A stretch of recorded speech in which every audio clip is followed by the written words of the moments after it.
What's up, everyone? Welcome to the Normal America Show. Host Rob Reiner.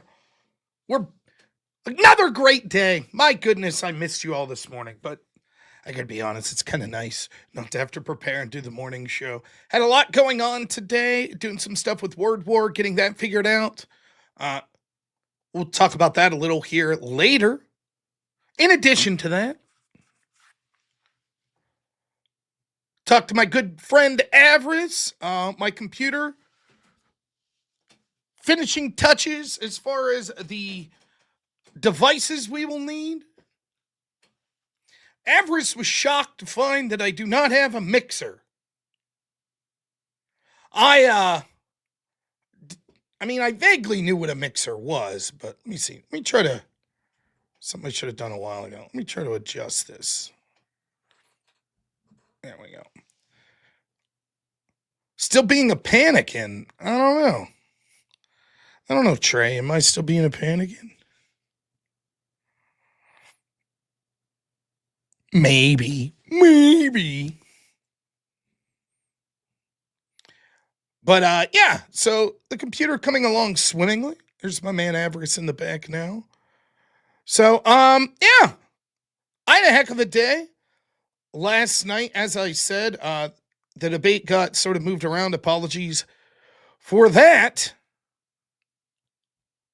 But we had a great show. I really enjoyed that show last night, going deep through an article. That's something I used to do in this channel all the time. I need to start doing it more.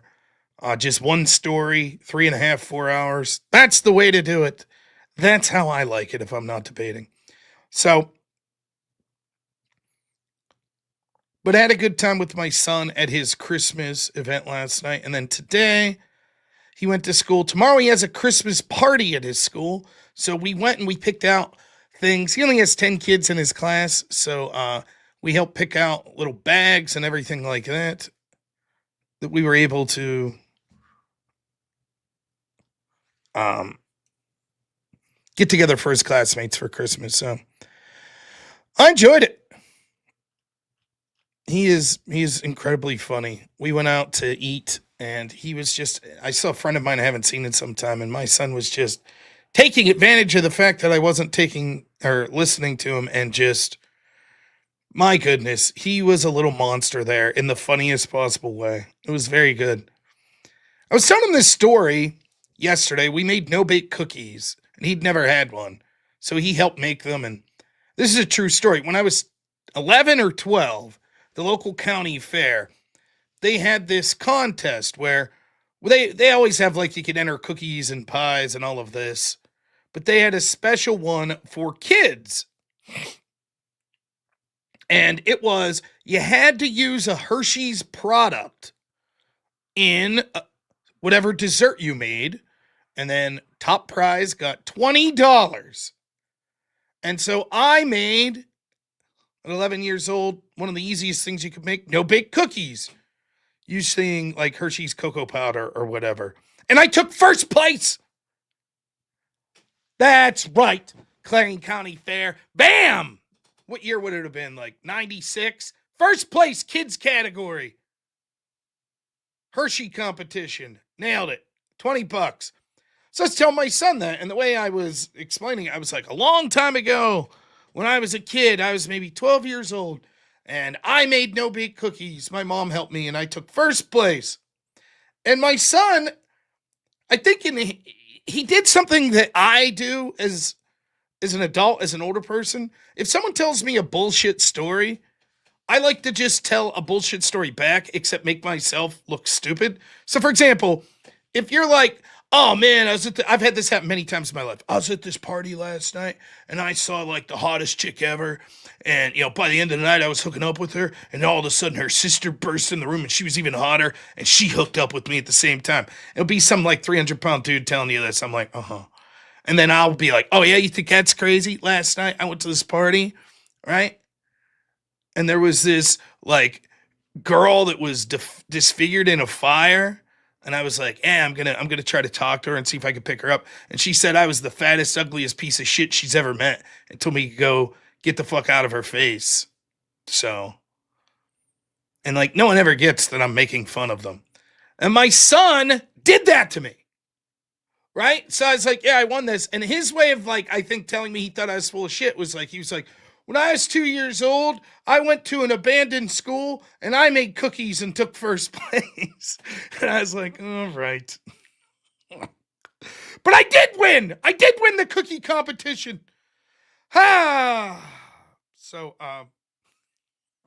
and he just kept saying it. Long time ago, when I was 3 years old, by the way, he's 4. Long time ago, when I was 3 years old, I went to the candy store and bought all the candy and made the world, like, the best candy and won an award for the best candy. I'm like, okay, all right, I get the picture here. My wife was pleased. The contest was not in Hershey, Pennsylvania, no. It was in my county fair. But Hershey is a neat place. They got like a little theme park there. It's here in Pennsylvania. It's out east from where I'm at.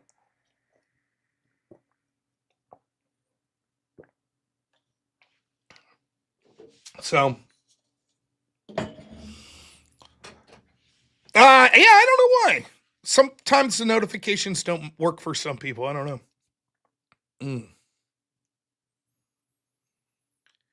Oh, your kid had a medieval festival at school, and the kids had to do a Middle Age project. One son made a trebuchet, launched a golf ball 50 yards. That is amazing. And a Morning Star.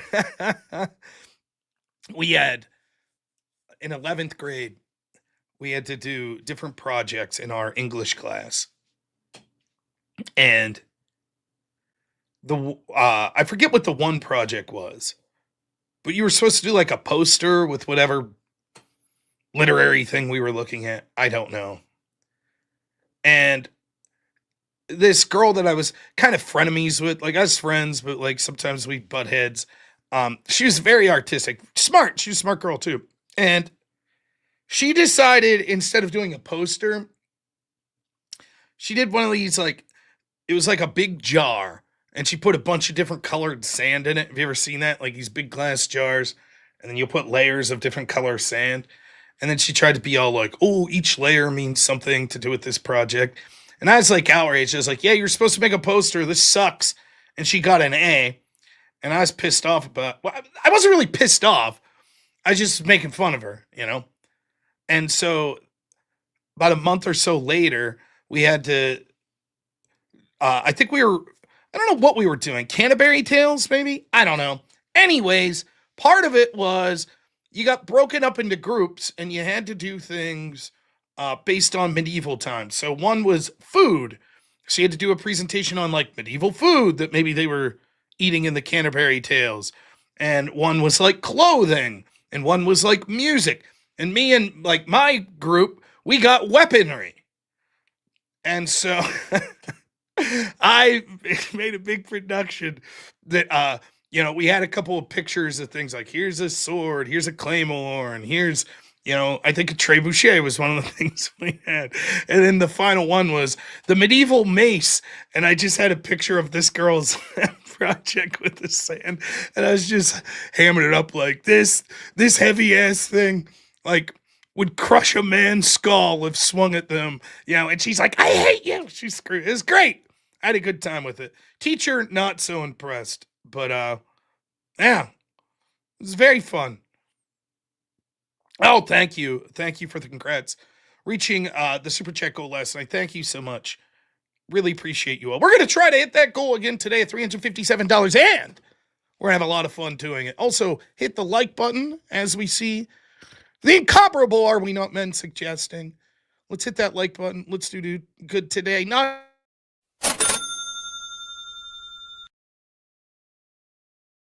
Yes, 357. Naughty Germ gets us started off as always. Thank you so much, my friend. $5. Really appreciate it. I thought we'd talk about Susie Wiles, $1,776. Hell, that's what I should have put my super chat goal today. Maybe we'll do that tomorrow. Dan Bongino leaving the FBI. No war declared on Venezuela. Yes, I'm aware. Yeah, we'll talk about that. If you didn't see it. Instead, Trump announced that he's going to send $1,776 to every U.S. soldier out of money that he's claimed that we've saved in the deficit. I have mixed feelings on that, but politically, a very shrewd move, which is kind of funny, which we'll get to here in a minute. But The new healthcare legislation, I don't know. We'll see what happens in the Senate, right? But I haven't looked into the details too much. No GWAR or no war. Either way, leave GWAR out of this. They did nothing. People were flipping out, I saw a while ago, because GWAR did a show where they had an effigy of Trump, or a character dressed up like Trump, and beheaded him, and everyone was like, this is, and it's like, yeah, but GWAR's done that to pretty much every major political figure in the United States in the past 20 years.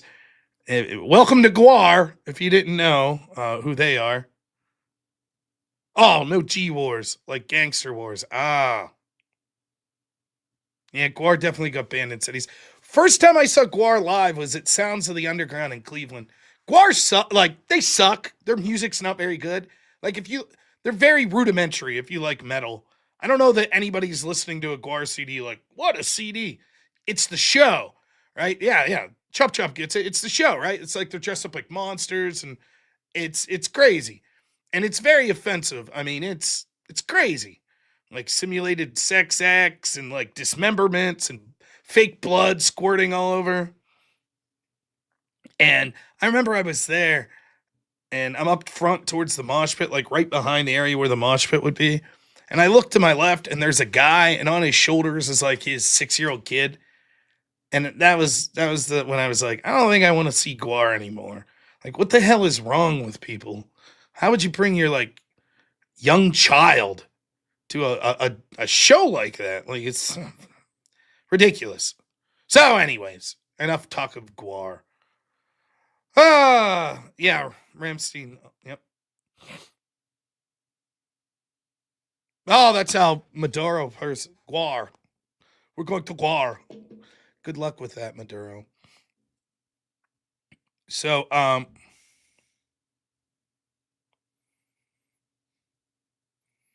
we'll jump into this. Make sure you're getting those super chats. Oh, one thing I saw people were saying, Timcast has Brian Shapiro on today. Hey, man, say what you will about the guy. He knows how to network. I don't know that he's the best debater, but he networking. He doing it. So, yeah, I didn't watch the episode. But there you have it. Oh, one other thing. The poll is still up. If you would like to vote for me for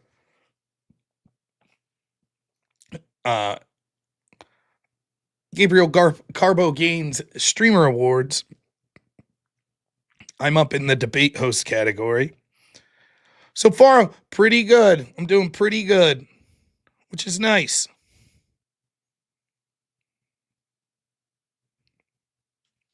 62% of the vote. I'm tripling my nearest competitor. I like Speakeasy a lot. I wish he was doing better, but I'll be happy to win that. So head on over there if you like. The thumbnail said Ben Shapiro and they changed it to Brian Shapiro. Yeah.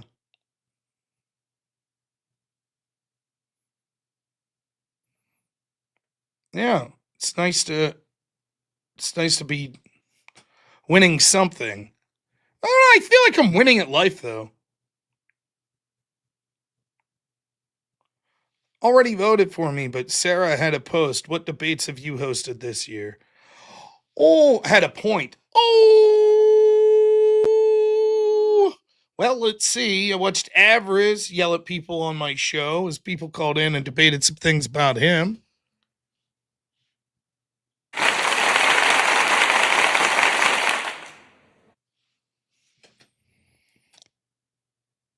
I can't remember what I hosted earlier in the year as well.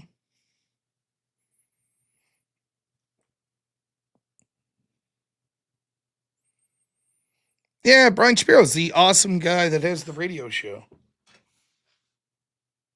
Well, I'm getting paid to talk, but that's the least.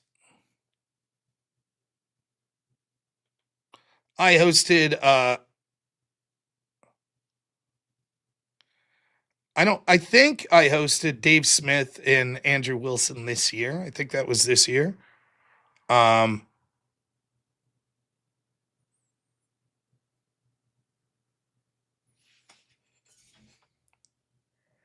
hosted the extravaganza. The arena, I think, ended last year.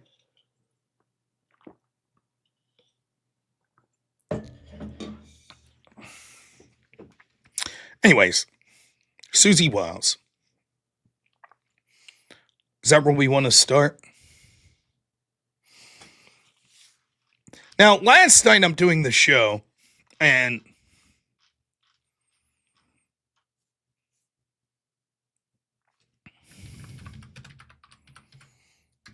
the story breaks about Susie Wiles, who's the chief of staff of Trump. Now, I didn't know much about her other than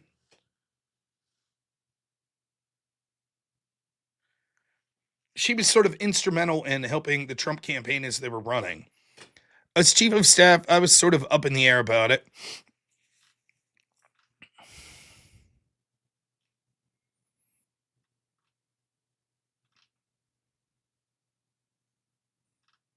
Let me see. I want to find my link here first.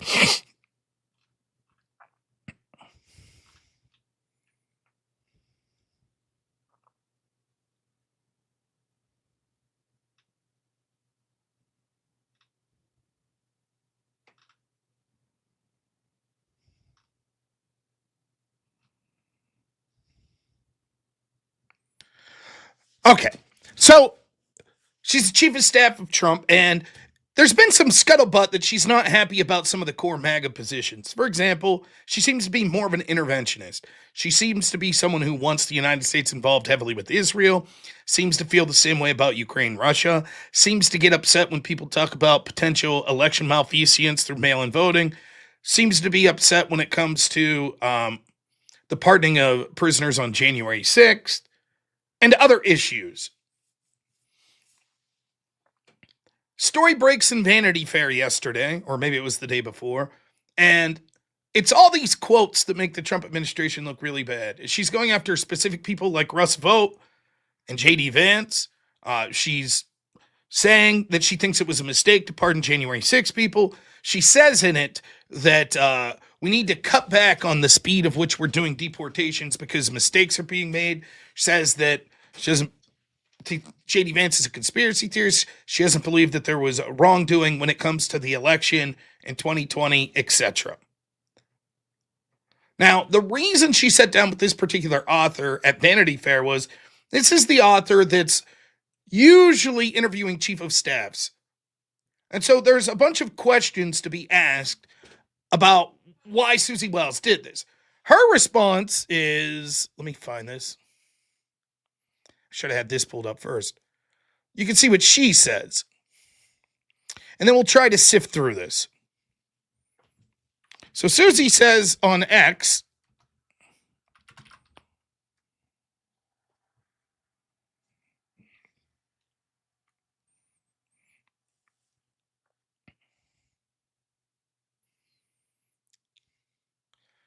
the article published early this morning is disingenuously framed hit piece on me and the finest president, White House staff, and cabinet in history. Significant context was disregarded of a bunch of what I and others said about the team, and the president was left out of the story. I assume after reading it that this was done to paint an overwhelmingly chaotic and negative narrative about the president and our team. The truth is, the Trump White House has already accomplished more in 11 months than any other president has accomplished in 8 years, and that is due to the unmatched leadership and vision of the president. President Trump, for whom I've been honored to work for the better part of a decade. None of this will stop our relentless pursuit of making America great again. So, translated, when she says the framing,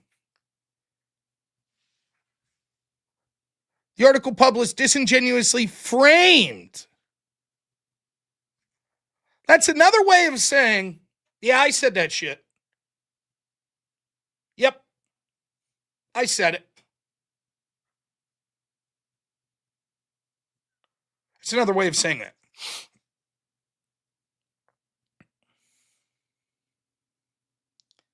She's just upset with the framing of it. Now, I was furious last night when I read this story right before I went off the air, because it checks all the boxes of everything I think that illustrates why the Trump team will never actually do anything to drain the swamp. They just don't get it. They don't get it. They just don't get it. They have no clue.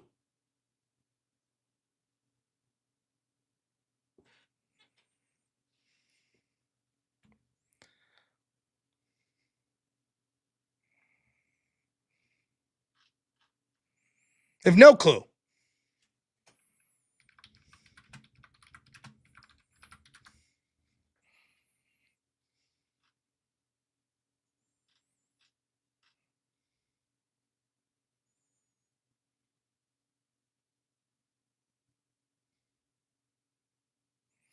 Let me see if I can get specific quotes.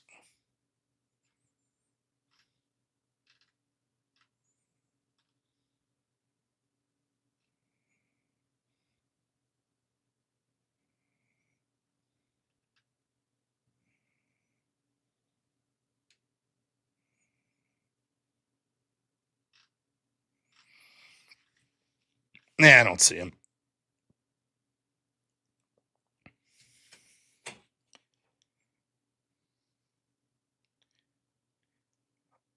Steve says he's on Susie Wiles' side. It's written as a hit piece. The quotes aren't even that bad. Quotes about immigration. Oh, we need to slow down on immigration. That's shit. Making mistakes on immigration. Calling J.D. Vance a conspiracy theorist. That's shit. Saying things critical of the cabinet. That's shit. Clearly illustrating she doesn't want to investigate election malfeasance. That's shit.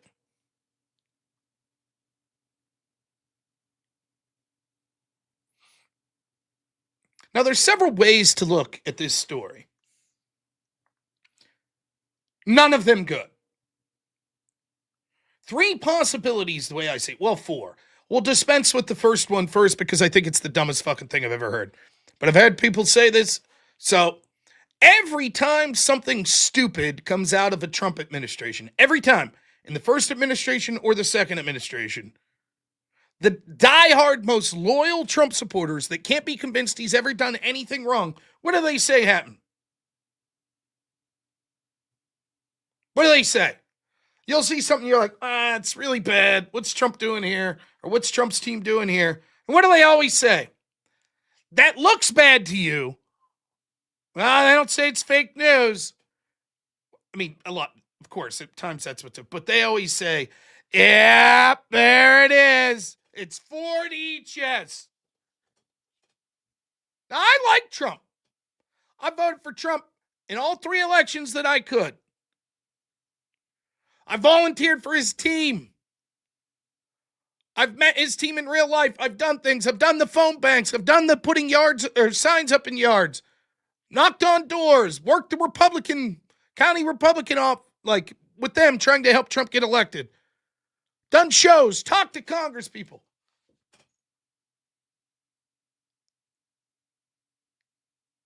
So when I say diehard Trump supporter, I'm not saying I'm not a Trump supporter. But there are Trump supporters that think that the man could never do anything wrong. And it's insanity. It's absolute insanity. Listen, there is no human being on earth, not yourself included, not myself, that is infallible and never screws up. Except Jesus. By the way, his birthday's coming up. I don't know if you knew that. Yeah. I believe it's December 25th. 4D chest. Now we're talking, yeah.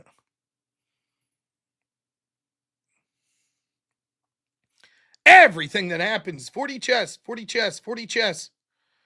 And he's just like, what are you doing? So, in that vein, the first thing that I've heard is Susie Wiles has taken the slings and arrows. She sees that there's division amongst the MAGA base, and so she's putting herself out there as a sacrificial lamb to give them all something to attack. That's what a good little soldier she is.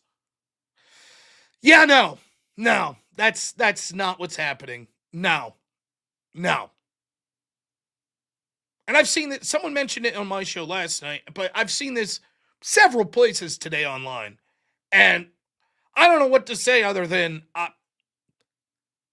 if that's your belief, then you might as well not read any news story critical of Trump ever again. Because you could literally say that about anything. Anything. Shit, I could be like, John Bolton is taking slings and arrows for Trump right now. That's what he's doing by getting indicted by a grand jury. I mean, what are we doing here?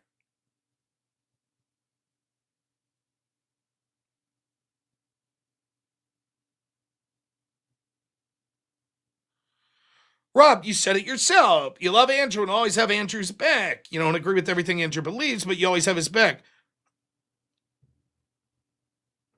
I don't have a filter that eliminates any negative Trump stories on my AI algorithm.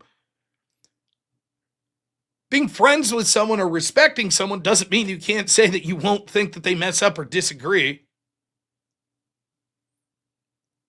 with them on issues. It's not the way it works.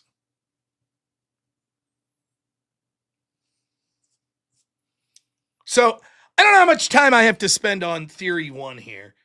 That Susie Wiles knew exactly what she was doing. She knew she was going to sit down with Vanity Fair. She purposely fed a little bit of negative stories, knowing that they would frame it in an even more negative way.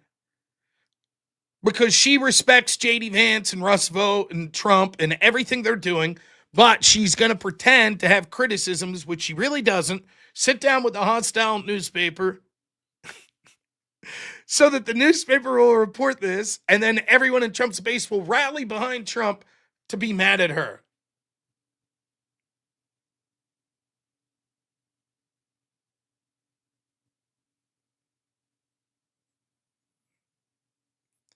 That's stupid. Next, moving on. Option number 2. And we'll go in least likely to most likely. Option number 2 is Trump told her to do this. And this is really bad if this is the case.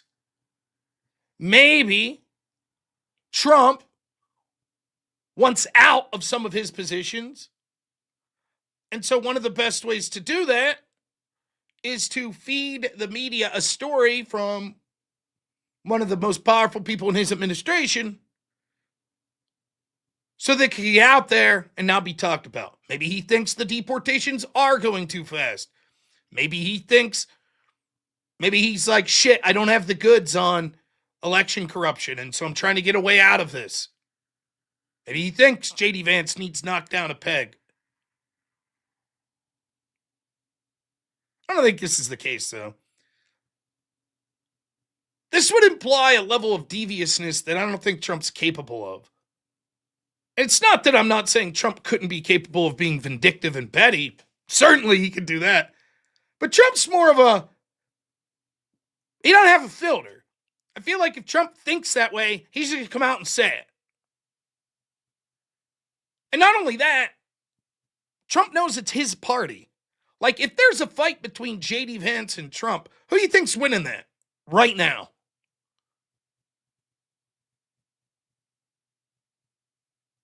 Like, 98% of Trump's base is going to take Trump's side over an argument with him and the vice president. Ask Mike Pence.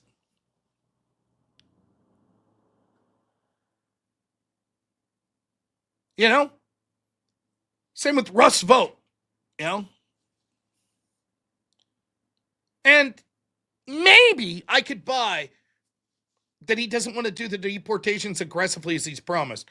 But I believe that I think that he is basically being convinced, and people are like doing everything they can to be like, Trump, stop talking about the 2020 election.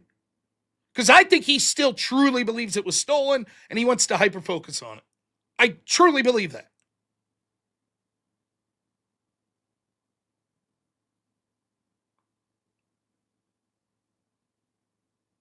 So, I don't believe this. I don't believe that this was Trump giving Susie Wiles the green light to shit on other people in the cabinet.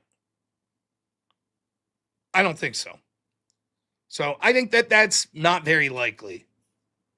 The next story, which I think is a distinct possibility, is that Susie Wiles fucking hates the Trump administration. That she is a neocon who is there to ensure that Trump does not damage the neocon agenda. She's there to advocate for Lindsey Graham. She's there to advocate for Mitt Romney. She's there to advocate for Mike Johnson. They want to make sure that we keep sending funds to places like Ukraine and Israel. They want to make sure that there's not distinct changes to the voting system. This is a distinct possibility. This would be 1A and 1B. It's very close. I give the other possibility a little more credence, or maybe a combination of the two, that I'm going to get to after this. But now, to push back on this theory a little, Susie Wiles could, giving her record, and I've been reading this today, she could have went and worked for Jeb Bush. She could have went and worked for any number of other Republicans that are sort of establishment Republicans, and she didn't for a long while. Not just like this election, but for like 10 years. And she didn't.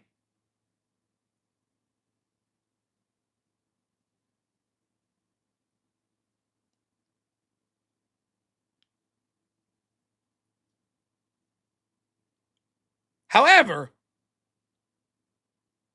certainly what she's doing, and it seems to be, if we're getting an authentic view of her beliefs from this Vanity Fair article, she seems to be more in line, and there's quotes in this about like sort of the Trump base and the MAGA base, and she says like, my job's to keep the Republicans going after Trump, to keep the base going.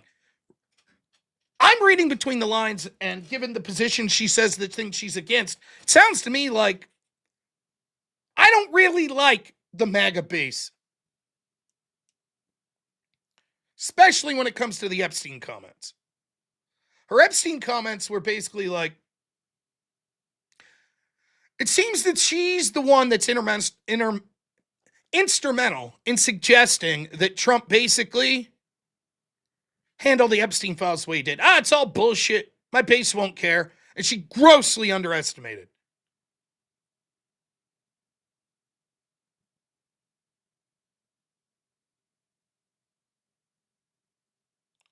Crowd approved. They twisted what she said. She didn't do any of it. Maybe. Doesn't matter. I'll explain why in a minute.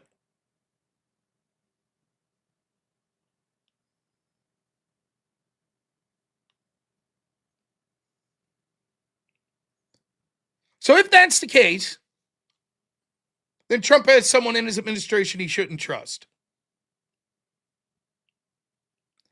Then there's the other scenario, which I think slightly the most likely. And that is a combination of Susie Wiles is one of the dumbest human beings to ever live, and or her and the Trump administration will never, ever, ever, ever, ever, ever, ever, ever, ever, ever, ever, ever, ever, ever, ever learn the fucking lesson that the mainstream media hates them. Ever! These are, I don't understand it. I do not understand it. I do not understand how many fucking times Trump and his entire team for fucking, what are we on now? Year 12, year 13, they still don't get it.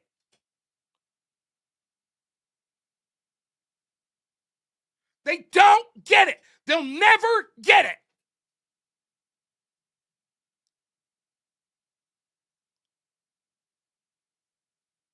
She smartly recorded it. No! That's not smartly. That's fucking stupid.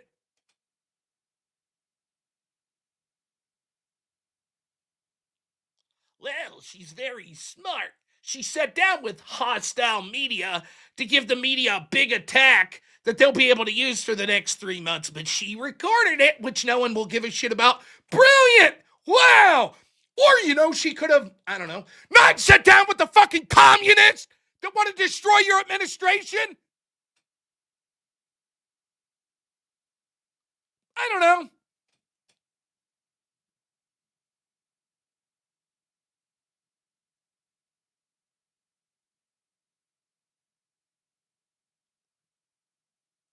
I don't know what to say. And it starts at the top with Trump. Who was it from like the New York Times, Maggie Haberman, that over and over Trump would sit down with her and give her access. And then every single time stories would break and Trump's team would be like, wait a minute, the framing of this is all wrong.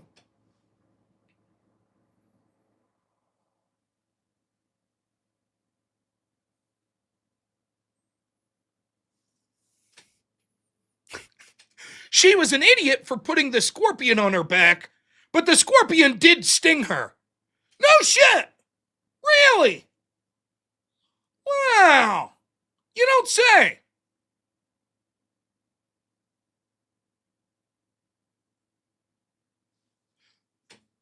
Yeah, I'm sure she's going to win that lawsuit.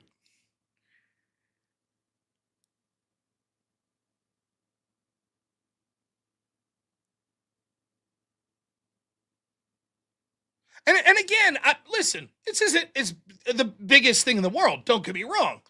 But again, the impulse that you see for not everyone, but you see people in the chat like, well, actually, she's smart. She recorded it. She'll sue. Do you understand where we're at? Do you understand this? Do you fucking understand this? Wait.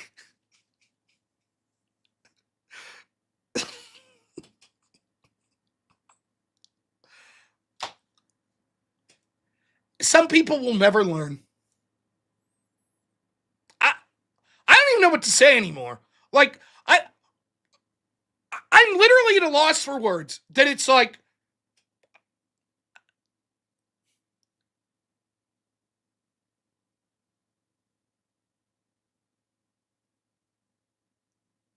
it'd be like, what's her name? I'm gonna try my Halloween bona fides here. What was the in the original Halloween? What was the character's name? Lisa Strode, is that her name? The main protagonist. And then Michael Myers is trying to kill her for like decades, And it'd be like she keeps like looking through the people and sees Michael Myers and is like, well, come on in. And then everyone's like, well, in fairness, she shouldn't have left him in, but he did try to kill her. No shit. Laurie Strode. There we go. That's close. I mean, at some point, you're like, well, she was smart this time. She had a ball bat. Why'd she leave him in? Well, but she didn't have a ball bat. But she left him in again. How many times does this guy have to try to kill her? Well, she set up a camera. Okay.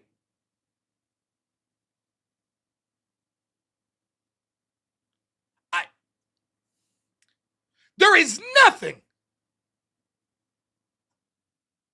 There is nothing that the mainstream media could do to Trump and his team at this point that will wake them up. Nothing. There is literally nothing that could be. I'm convinced. I'm fucking convinced that Maggie Haberman could literally try to jump across the table and stab Donald Trump. And he'd sit down for an interview with her the next week. I'm fucking convinced. I don't know what else to say.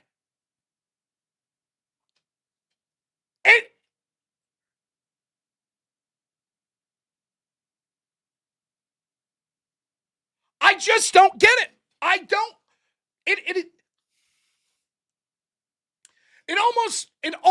It's so, on one hand, I'm like, this is so stupid. I refuse to believe that Susie Wiles didn't intentionally sit down with them despite Trump policies and people in the Trump administration. Because the alternative is so dumb. But then the counter to that is, but Rob, they do it all the time. Even Trump.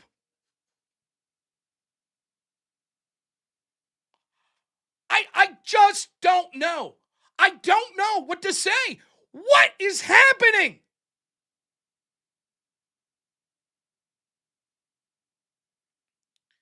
There is a 0% chance that the Trump administration drains the swamp. 0. You want to know how I know that? They can't even identify the blatantly hostile media. They can't even do that. That's literally like, they might as well have neon signs on. We fucking hate you. We want you in prison and out of power the rest of your life. We hope your whole fucking family goes to jail. We're going to write pieces on you and smear you ad nauseum. We want you, everyone fucking connected, you buried, and never to have any power again. And Trump's like, let's sit down with those people. I'm sure they'll treat us fairly. We're gonna fucking bury you. We're gonna make sure this story fucking is spun in the worst possible way, you dumb motherfuckers. Sounds great. What time will you be here?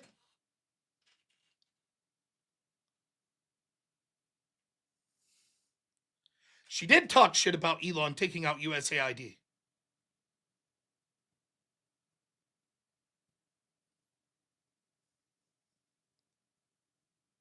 When will they learn? 20 years from now? Will some of the people that are still alive in the Trump administration be like, oh, right.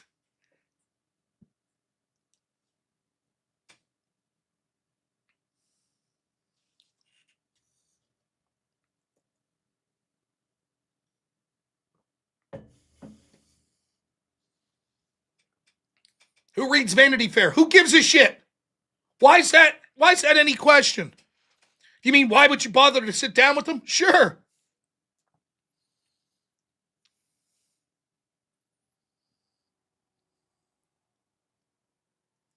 Now to defend Susie Wiles, to some extent, maybe she's not as stupid as she looks.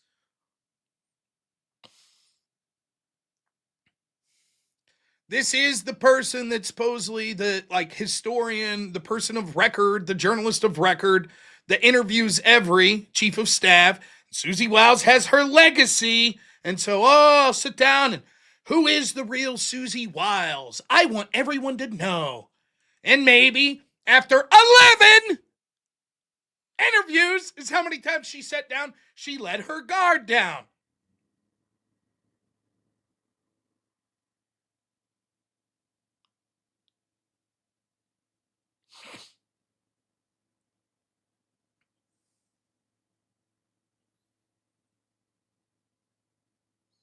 Dyer says, I'd say he'll learn when the Dems win the midterms and impeachment trials kick off, but hey, that already happened. It didn't stop. Yes, that will.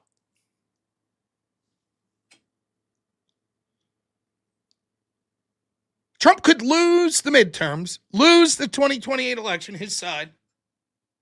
Within 2 months, be tried to military tribunal, given the death sentence, have the chance for a presidential pardon the day before his death sentence is carried out. The New York Times could say, we're going to do everything possible to convince the now president to not pardon Trump so that he's executed tomorrow. And we're going to go interview Trump and mock him and say, ha, you piece of shit, you're about to die. And Trump would say, yep, I'll sit down for that interview. Mm-hmm.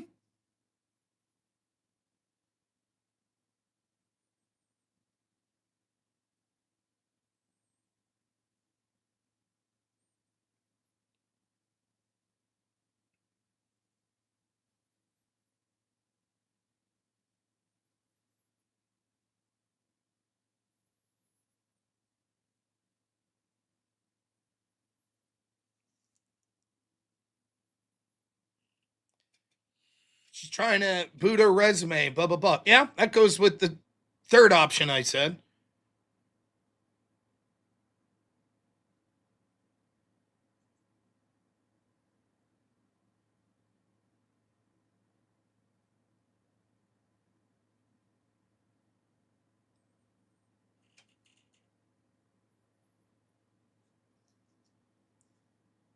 So the two most prevailing theories is Susie Wiles is really, really fucking stupid, or Susie Wiles is trying to sabotage people for her own benefit. How's the Trump team handle it?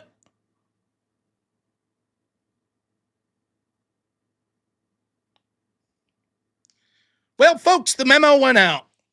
Doug Burgum, Scott Bassett, Chris Wright, Kash Patel, Secretary Chavez Dreamer. Why the fuck hyphenated? Dude, if you want to be in the cabinet, get the fucking hyphen out of your name. Secretary Linda McMahon, Scott Turner, Brooke Rollins, Sean Duffy, Kelly Loeffler, Lee Zeldin, Russ Vought, Carolyn Levitt. Everyone put out posts. Susie Wiles is the best. Look, Secretary Dreamer. Susie Wiles is a great friend, mentor, and architect behind Trump's successful first months in office. I'm grateful for her unwavering commitment. Kaj Patel, fake news comes after you when you're effective, and there's nobody in Trump's team more effective than Susie Wiles. Doug Burgum, I've known and worked with Susie Wiles for years, and she's an extraordinary leader. She's disciplined, smart, insightful, strategic, and extraordinarily calm under pressure. Susie led a winning campaign, forged teamwork across POTUS' talented cabinet, and keeps his administration relentlessly focused. She's one of the most powerful executives in the world and a true force for good in the American people. Chris Wright, the inflammatory and outright false statements will not be tolerated. Susie Wiles isn't just an extraordinary strategist. She's sharp, authentic, and steady under pressure. She's one of the most competent, principled, and courageous leaders I've ever worked with, and I'm honored to stand alongside her every day. And on and on and on.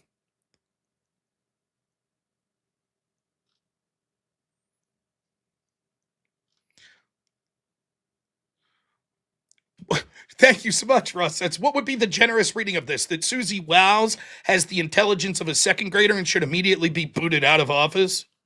That's the generous reading. That would be the generous reading. That once more, someone from the Trump administration sat down with a legacy media source that burned them. And she just didn't know. She didn't know. After 8 years of watching this happen over and over and over again, she thought, you know what? Now that I'm the key person, the chief of staff in Trump's White House, this time it'll be different. I'm smart enough to not get caught up in this trap. That's the generous reading. That's the generous, because any other reading is she's purposely sabotaging people for her own benefit. There is no explanation other than that remotely makes sense. Maybe she's super stupid at media and great at the rest of her job. Possibly. Doesn't matter. Time to go. Time to go. Why is it, and look, I don't talk about this shit a lot, but let's be honest. Why is it the women that suck the most in the Trump administration? Pam Bondi, what the fuck's she doing? How many gaffes?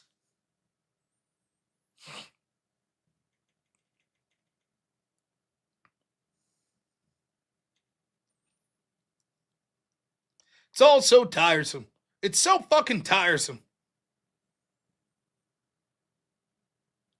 It's a slap in the face of every fucking American that crawled over broken glass to vote for Donald Trump. It's a slap in their fucking face that the same media that hates them, that also hates Trump, that'll sneer at them and talk shit on them in hopes that their way of life is ruined. Continually, Trump himself and his administration over and over and over sits down to them and pays them respect. Over and over and over. It's a slap in the fucking face to every Trump supporter. Every single one.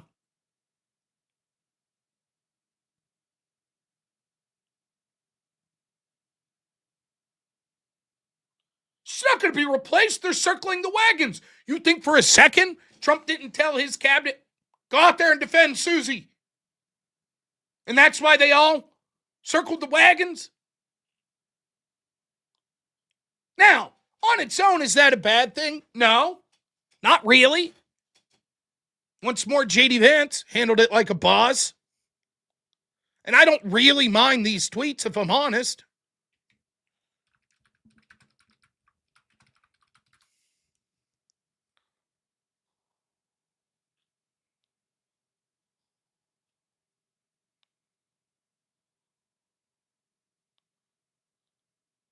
J.D. Vance, when asked about it at a rally, or at a conference. Jacob Bogage from the Washington Post. It's good to see you. Good to see you too. Merry Christmas. Thank you. Same to you. Unfortunately, I have to ask a bit of an off-topic question from affordability because news events do intervene, and that is the interviews that White House Chief of Staff Susie Wiles gave to Vanity Fair, in which she's quoted as referring to you as, excuse me, and again, not my words, sir, but a conspiracy theorist of a decade, and described your transformation from someone who once opposed President Trump to now his vice president as an act of political expediency. And I'd like to give you the chance to respond to that, sir. Well, first of all, if Susie, I'll trust what you said. I haven't looked at the article. I of course have heard about it, but conspiracy theorist. Sometimes I am a conspiracy theorist, but I only believe in the conspiracy theories that are true. Yeah.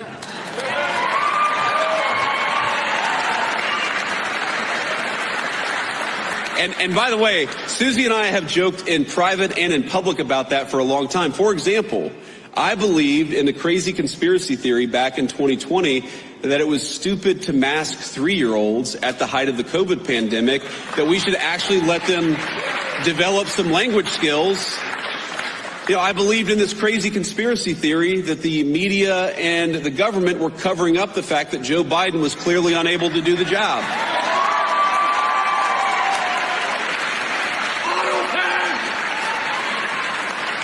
And I believed in the conspiracy theory that Joe Biden was trying to throw his political opponents in jail rather than win an argument against his political opponents. So, at least on some of these conspiracy theories, it turns out that a conspiracy theory is just something that was true 6 months before the media admitted it. And that's my understanding. Now, look, I do want to say something about Susie, though, because, again, having not read this article, Susie is a person I've come to know very, very well. And, you know, a lot of you probably ask yourself, what is it like behind the scenes? What's going on actually behind the scenes of the Trump administration? And I'll tell you, the president is exactly in private who he is in public. Like, I'll tell you a little story. Maybe a week or so ago, I walk into the Oval Office and Marco and I are sitting there talking with the president about something. He says, stop. And he looks at our shoes and says, you guys have terrible shoes. So he goes and gets a shoe catalog. And remember, this is the Christmas season, so the president's got some holiday cheer. He goes and gets a shoe catalog and gets his favorite shoes and orders like 4 pairs of shoes for me and 4 pairs of shoes for Marco, because he's like, you know, we need our vice president or secretary of state to look their very best. And, you know, then we went back to talking about whatever major, you know, international issue we were talking about. Again, he is exactly in private who he is in public.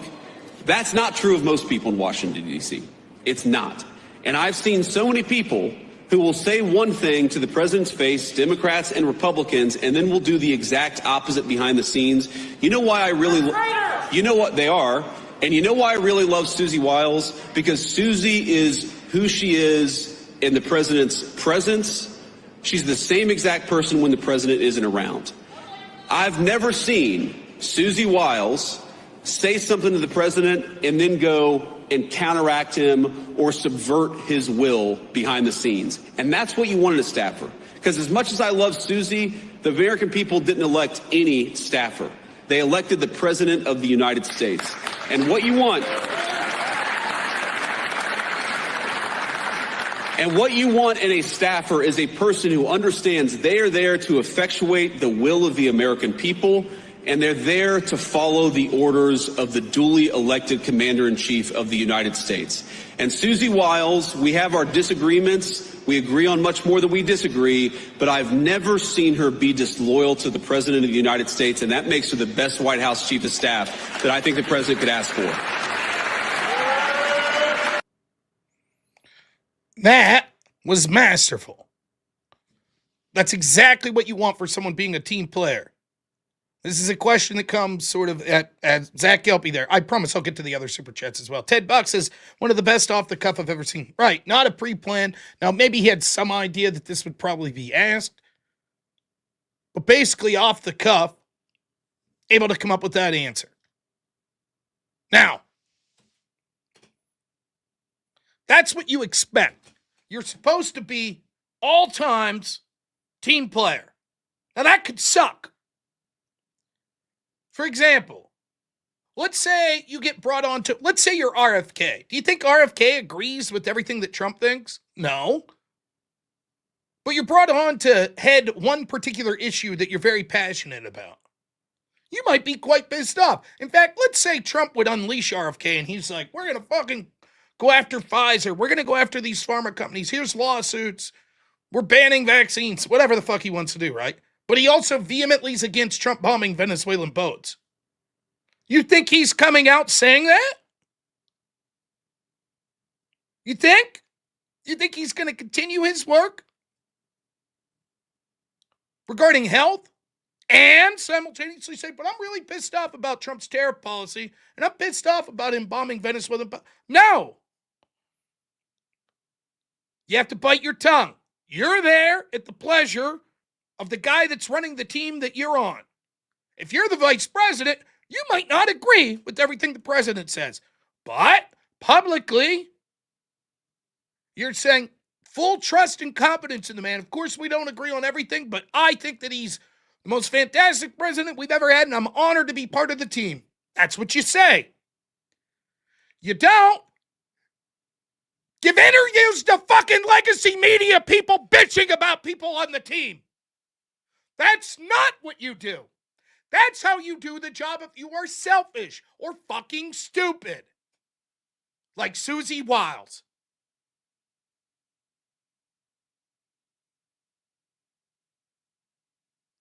But if a member of the team says that shit to you, in private you may go to them and say, what the fuck are you doing? But in public you're like, hey, sure, we have some disagreements. She's great. She's fantastic.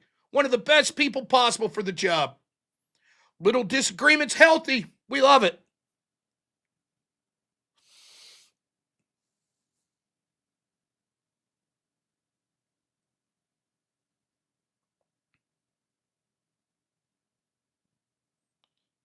So, of course, regardless of why this happened, it's clear that Trump gave the order, okay, circle the wagons. So there ain't going to be no fucking discipline for Susie Wiles. There ain't going to be no consequences.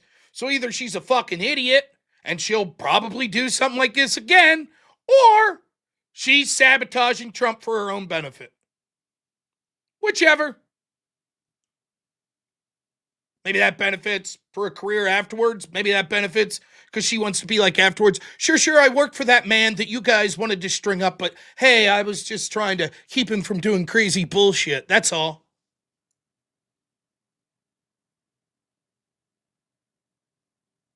Or maybe it's, I'm actually here to push the deep state agenda, the Lindsey Graham agenda. That's why I'm here.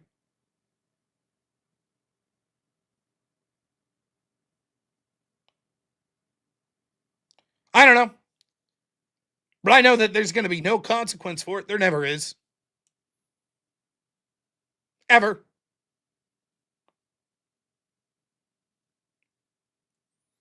And that's why Trump will never drain the swamp. And I'm not interested in making excuses for Trump. I'm not. Well, it's not him. It's the people he puts around him. I remember when Trump told me one of his strengths was he puts the best people around him. Really? Bill Barr? John Bolton? Michael Cohen? And the list goes on. Yes, she's doing great. Susie Wiles is doing great. The Vanity Fair moment's a banner moment. What else has she done? Convinced Trump that the deportations need to be slower. Great. Excellent. Advised Trump on how to handle the Epstein files. Yes, did an excellent job on that. Yep, great. Sounds like she's convincing Trump not to aggressively push against things like mail-in voting. Awesome. She's doing great. Oh, yeah, she's doing fantastically.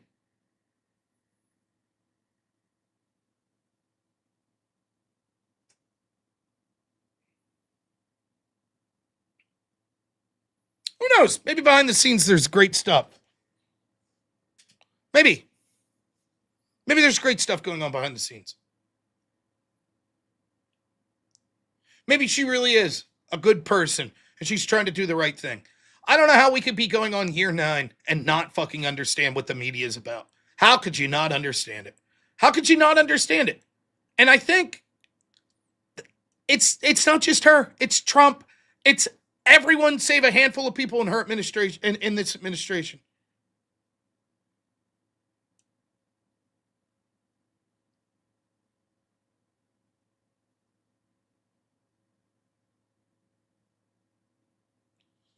Ron Sets. Problems, she's just a loyal boomer. Call-ins tonight? No, only taking call-ins from a Democrat that wants to debate me. No call-ins. Has nothing to do. If she's a boomer, then her and Trump and everyone else needs to resign immediately. If the excuse for, sorry, we're hurting our own country's agenda at this critical juncture where there are people that literally are going to throw us all in prison if they win again. They're openly bragging about it, and we can't stop it because we're boomers and don't understand things. Okay, time to go then. Not an excuse. I'm sorry. Boomer's an excuse for your fucking grandpa that can't figure out how to hook up his Blu-ray player. Boomer is not an excuse for the chief of staff of the president of the United States doesn't know after 9 fucking years that the media's out to get them. That's not a fucking excuse. Well, she's old. She doesn't know.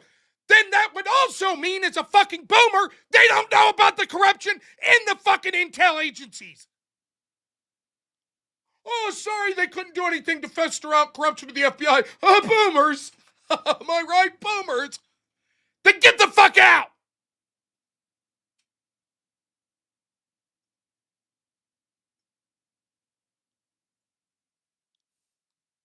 You all saying she's a boomer is no different than saying she's a fucking incompetent piece of shit moron. Great, I agree.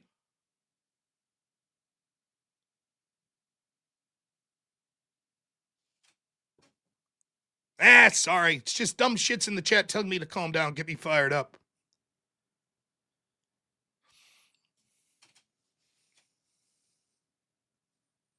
There you go. Now I'm feeling a little better.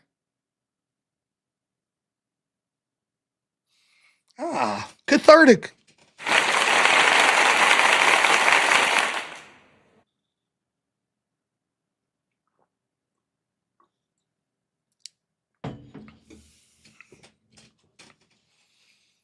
Yes, that's true. I'm not angry enough.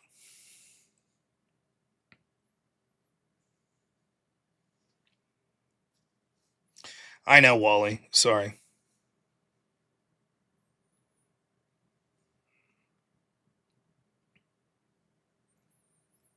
This is why we've never actually had a draining of the swamp.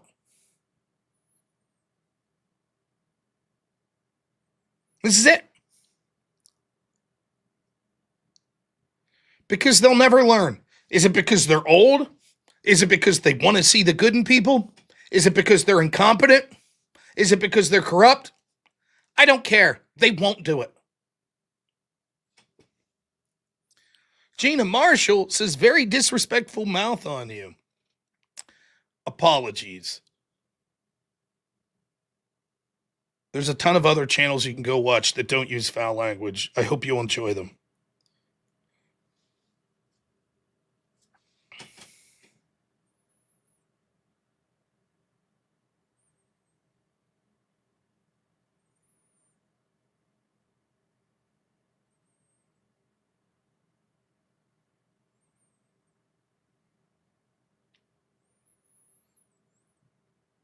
This is one of the things with Trump when he was running for the primary here in this term. I didn't ban her. Maybe someone else did, but I didn't.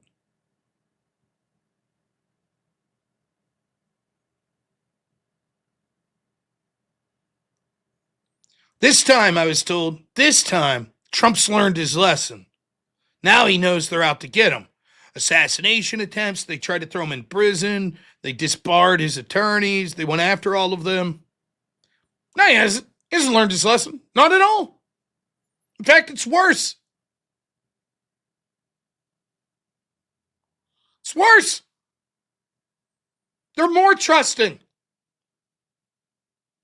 It's as if they're saying, well, surely, seeing as how we still won after the media's fucked with us for 8 years, now they've learned their lesson.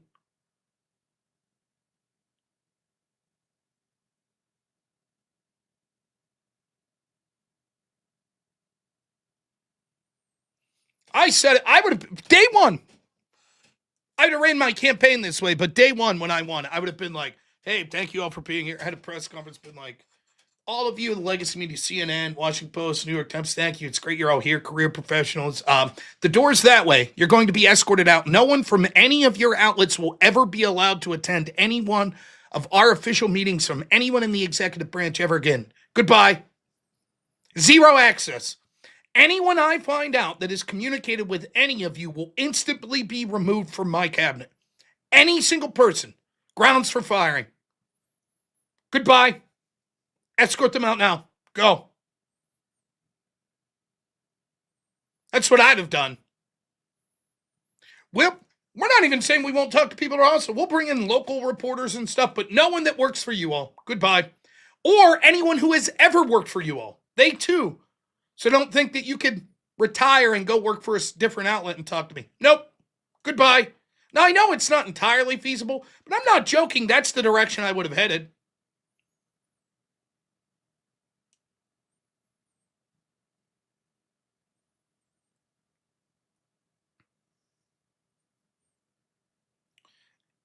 I would go so far as to say 95% of my audience, who I'm guessing aren't overwhelmingly political scholars or politicians, just sort of regular people. My guess is 95%, if you ask them, would say, hey, Vanity Fair, what do you think? You think they give someone in the Trump administration a fair shake? They'd be like, what? Of course not. Huh? Are you stupid? Of course not.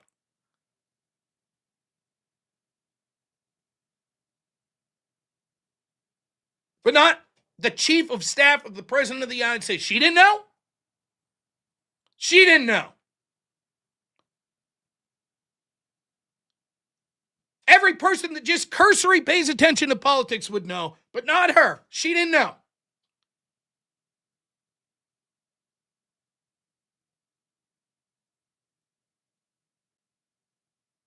How could she expect? She's old. How would she know? Oh, okay. No, Avarice, I don't think you're presidential quality, nor am I. Of course, Trump probably wasn't considered presidential quality.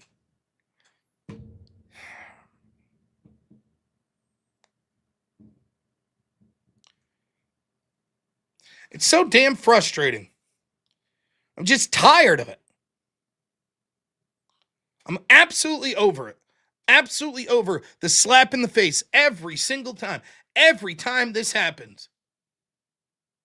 Every time. We didn't know. This time when we laid in the snake pit, we assumed the snakes wouldn't bite us. Oh, they bit us. Don't you feel bad for us? No, I don't. I don't feel bad at all. I'm not impressed by well, they did twist her words. No shit. Tell me more. Oh, okay. Then all is forgiven.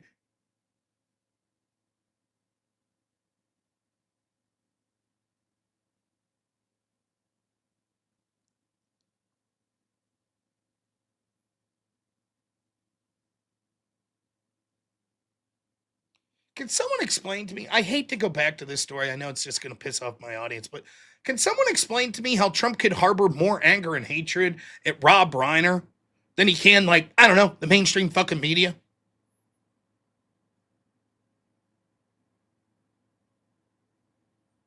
If Rob Reiner was a journalist, not only would Trump not be mad, he would have invited him into the White House every day.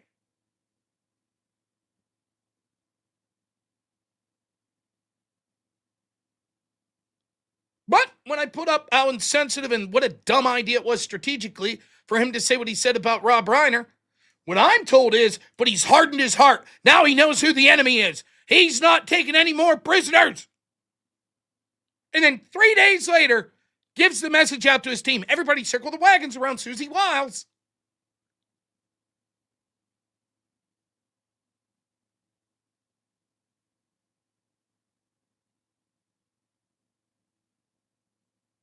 Sure, he calls them names and then invites them into the White House.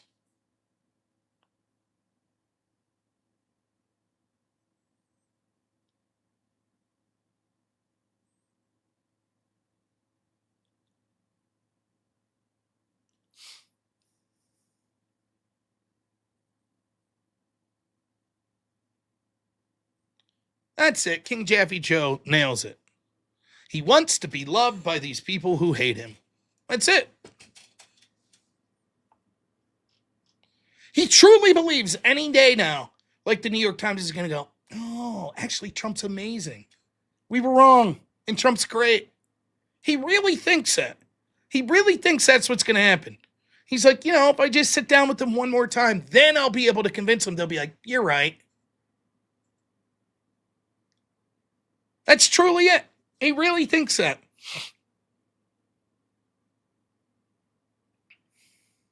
And there's no talking him out of it. And when his team does it, he's going to defend his team doing it. How did we know that the snakes would bite us this time? We didn't know. You remember when Trump used to read from that poem, The Snake? You remember that? Maybe he didn't get what the poem was actually saying.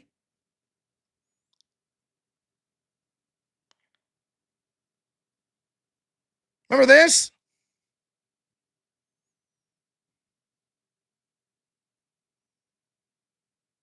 Wilson a long time ago. And I thought of it having to do with our borders and people coming in. And we know what we're going to have. We're going to have problems. We have to very, very carefully vet. We have to be smart. We have to be vigilant. So here it is, the snake. It's called the snake. On her way to work one morning, down the path along the lake, a tender-hearted woman saw a poor, half-frozen snake. His pretty-colored skin had been all frosted with the dew. Poor thing, she cried, I'll take you in, and I'll take care of you. The border. Take me in, O tender woman. Take me in, for heaven's sake. Take me in, O tender woman, sighed the vicious snake. She wrapped him up all cozy in a comforter of silk and laid him by her fireside with some honey and some milk. She hurried home from work that night, and as soon as she arrived, she found that pretty snake she'd taken in had been revived. Take me in, O tender woman. Take me in, for heaven's sake. Take me in, O tender woman, sighed that vicious snake. She clutched him to her bosom. You're so beautiful, she cried. But if I hadn't brought you in by now, oh heavens, you would have died. She stroked his pretty skin again and kissed him and held him tight. But instead of saying thank you, that snake gave her a vicious bite. Take me in, O tender woman. Take me in, for heaven's sake. Take me in, O tender woman, sighed the vicious snake.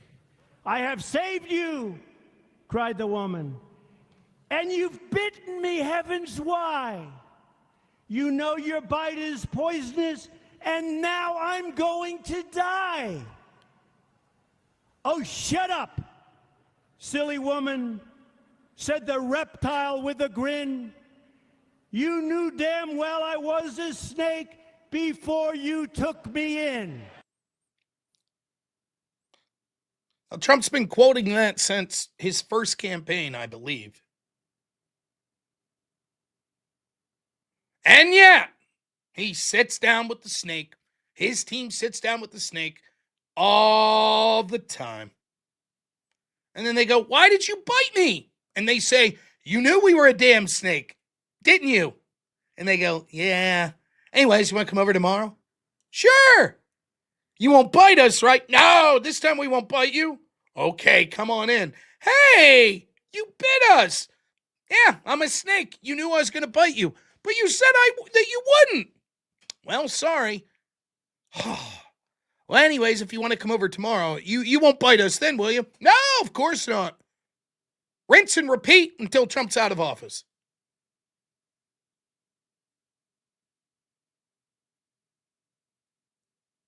That's it.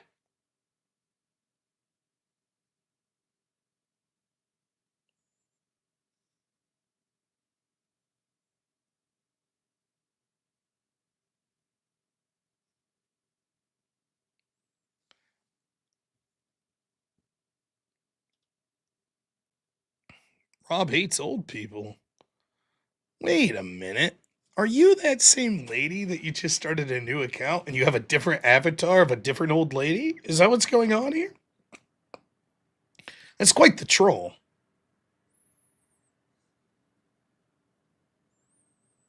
All right, let's read the super chats that I'm falling behind on. Gorilla Biscuits, thanks so much for the gifted membership as always, man. Narrative Ma'am, $5, thank you. Zach Gelpy, always a pleasure, $20 says, who benefits sitting with Vanity Fair? It's definitely not the administration. Obviously not Susie Wiles, who hates being in the spotlight. So what was the point to just give ammo to your enemy? Rob, you're absolutely right. And then Zach, another 10, says, part 1.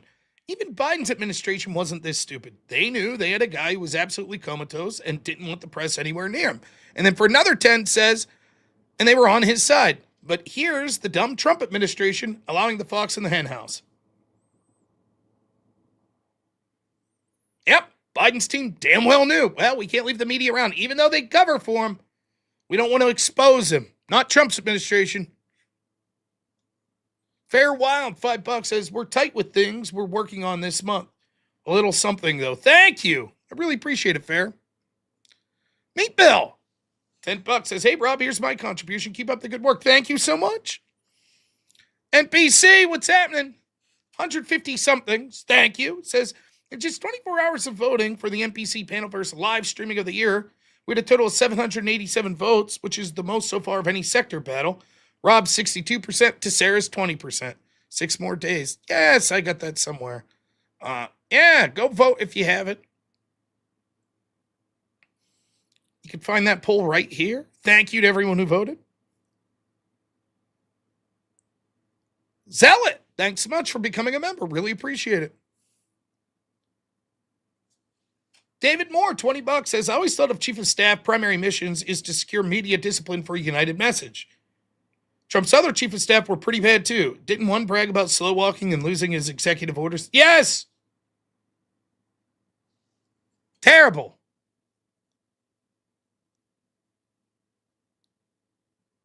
And Zealot, $10. Thank you so much, man.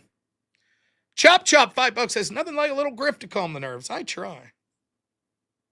Dan Goldstein, $2 says, do the opposite of calm down. Calm isn't working. Exactly. People say this all the time. Why are you passionate about this? During the pandemic, I was yelling and screaming, calm down, calm down.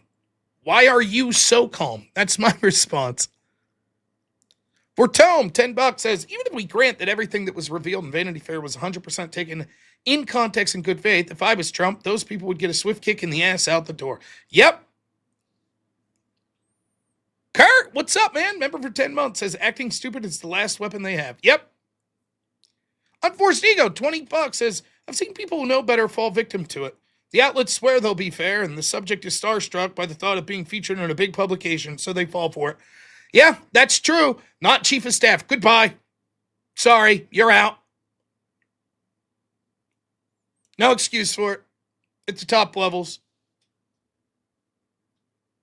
Zach Kelpie, $10 says, we're living through a mix between the snake poem and the Groundhog Day. Yep, just repeating it over and over. And John Rock, 15 months a member, says, thanks, Rob, for grinding to bring us this show. Of course, no problem.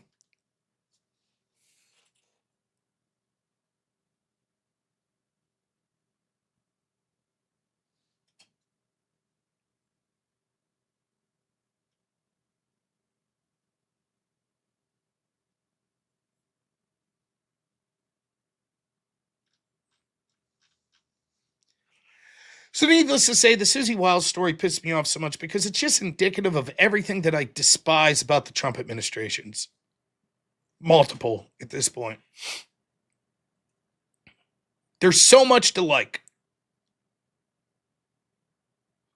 Trump, against all odds, one of the biggest underdog stories in the history of American politics. Wins in 2016, comes back. Everything stacked against him. Wins in 2024. What question am I not answering, Doris? I didn't see it. I was reading super chats, and when I'm on the super chat screen, I can't see the messages that are said.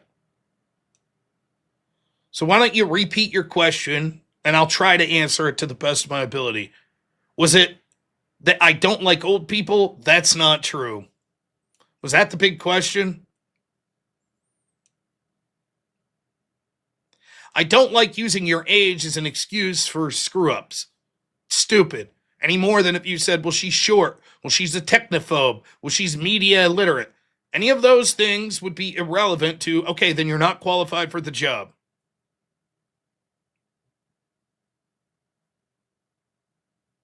Why do I hate you women on here? Who said I do?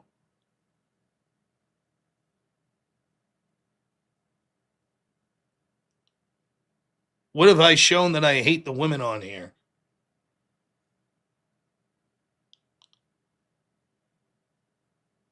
One old lady told me to watch my mouth, and I was like, if there's, you can go to a different channel if you don't like it. That's it.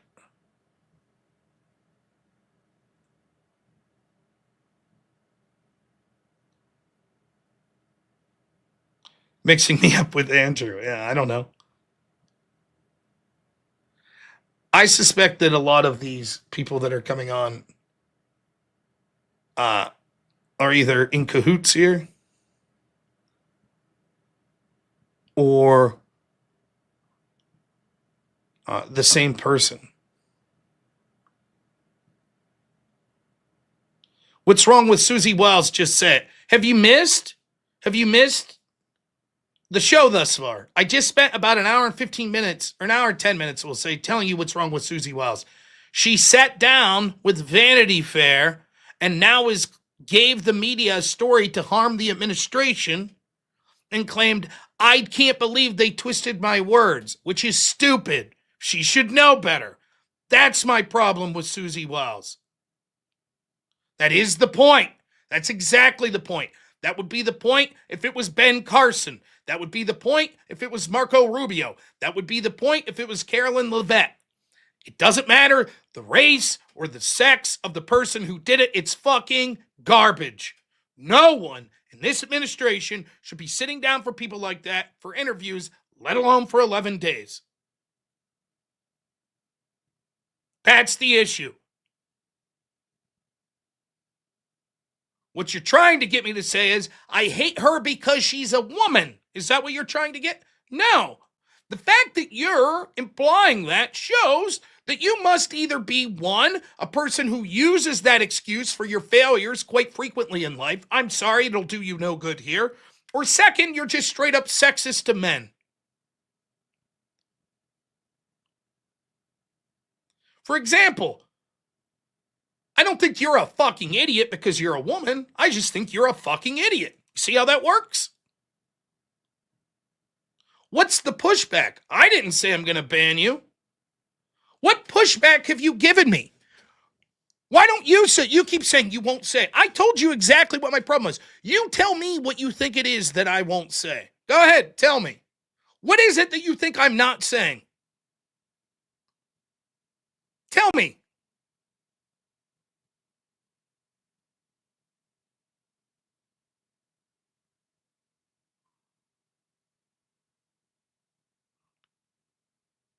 Yeah, don't ban her. It's fun. Let her talk.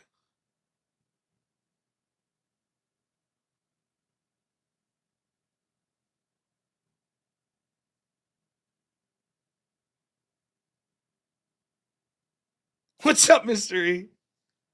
Is it that you saw Andrew Wilson or some other red pill guy say something about politics sometime and you assume that I have the exact same opinion? Is that it?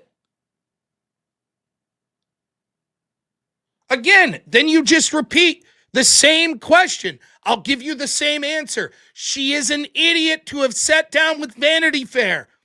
If this was a man, they would be an idiot to sit down with Vanity Fair. She's a better speaker than me? Maybe. So? Does that mean that you can't criticize any politician who's a better speaker than you? Well, holy shit.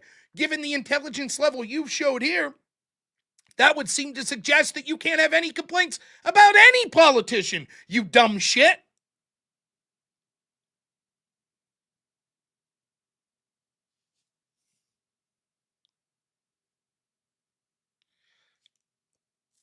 Why she is a well speaker. I don't know why she is a well speaker. I don't even know what a well speaker is.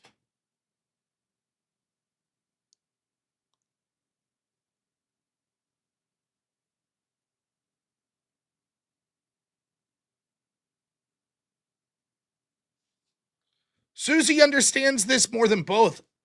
So quit it. No. Fuck you. How about that? Don't tell me who I can or can't criticize.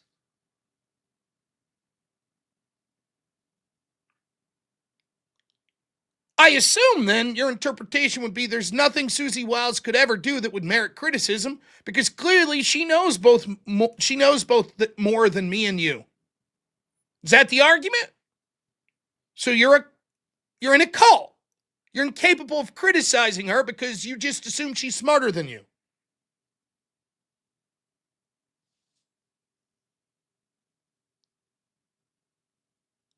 I understand what loyalty is. If you go to church, you would know that no human being is beyond criticism. All of us sin. All of us are wrong, with the exception of Christ. Can you explain to me your seemingly blasphemous behavior? That you think that there are human beings above reproach that could do no wrong? Explain. Doesn't sound very Christian to me. Explain to me how that works.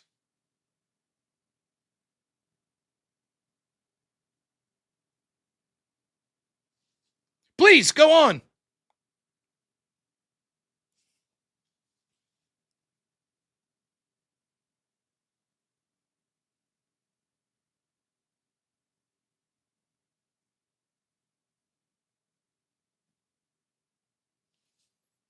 Well, I have no involvement in politics, but Susie Wiles knows a lot more than you. Unless you know the rules to politics. Rule 1, go fuck yourself. All right. And now she'll come back with a different account.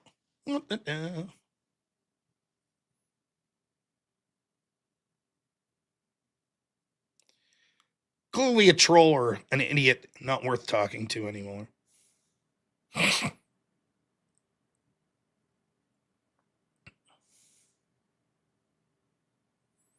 The rules to politics. Please point me to the book I could read.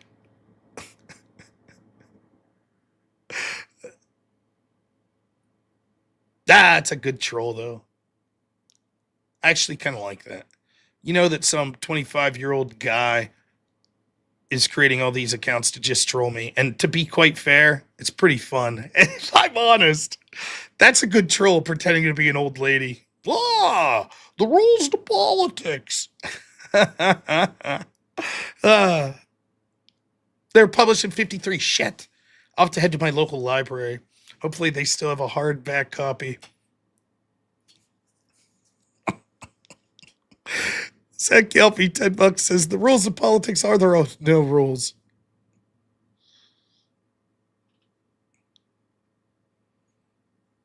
Hilarious.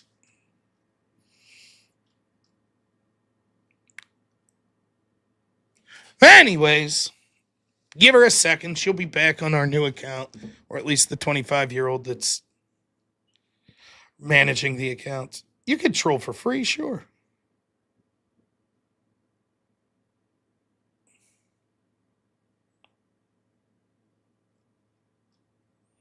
All right. Other stories that we had today. Dan Bongino's leaving. So he announced that he's going home. He's going to be leaving the administration in January. Deputy Director of the FBI.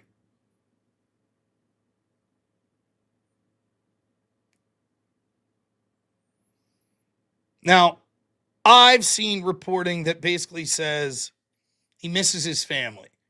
He had no idea how intensive this would be, and it's getting away from his family, and that he sort of wanted to get the ball moving in the right direction, and he's done all he could, and he's going back.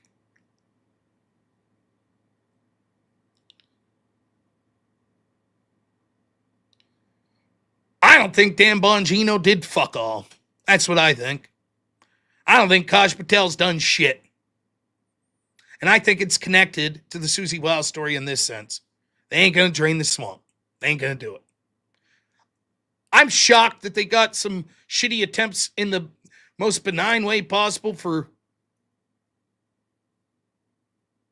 John Bolton and for James Comey.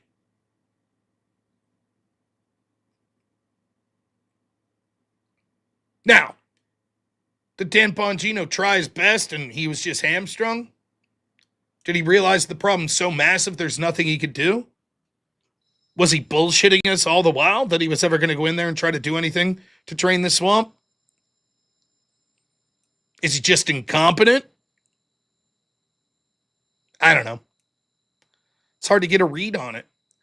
I think that Bongino was an honest broker. I think he was. I think he truly thought that the FBI was very corrupt. My guess is he got there and didn't really like the direction everything was going with Kash Patel, but also saw that the problem was hard to deal with.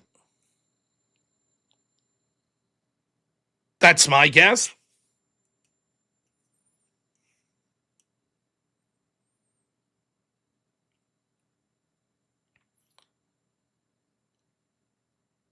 Now, Dan Bongino, you might say, was ill-equipped for the job. And that's fair criticism. I would be ill-equipped for the job. But you want to know what I would do if I was made director of the FBI? Want to know what I would do? And I'm ill-equipped for the job. I'll tell you straight up, I wouldn't know shit all about it. But you want to know what the first thing I would do? Take a guess. If I was put in charge of the FBI, what is the first thing I would do on day one? Any guesses? Well, I wouldn't even worry about the second part of that. Yeah, I would say, we're done. Over. Unfixable. Completely gone. Dismantle. The whole fucking thing.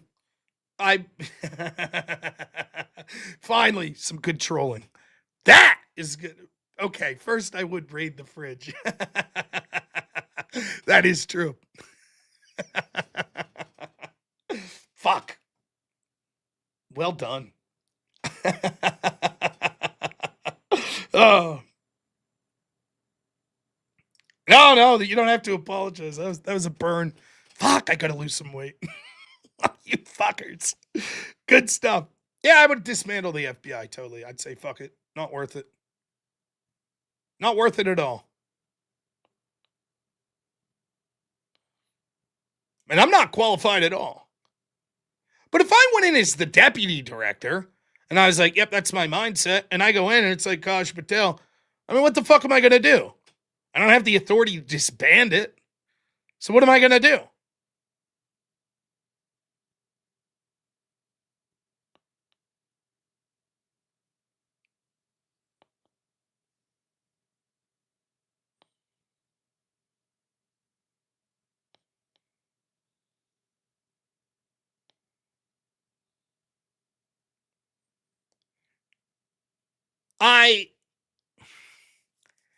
If I'm giving the benefit of the doubt to Dan Bongino, he's like, what?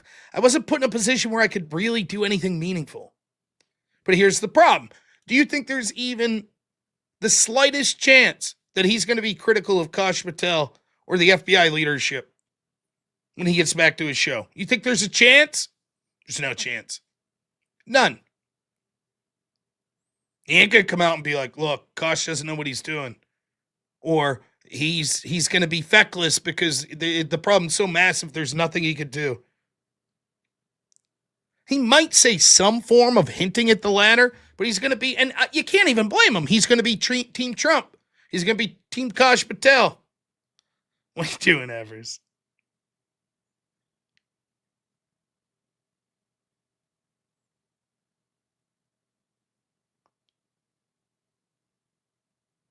Maybe after the administration's over. You can't blame him. You don't want to be disloyal to the people that gave you a chance. If we pulled a Candace Owens, then we'd be talking. These planes were not really Egyptian.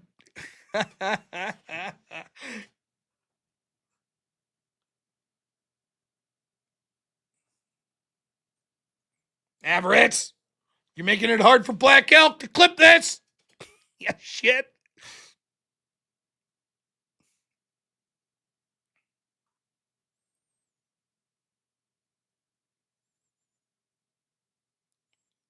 See? Now, does anyone think an old lady like this is capable of registering multiple accounts? I don't think so. Jess Gerald, 50 memberships. Thank you so much.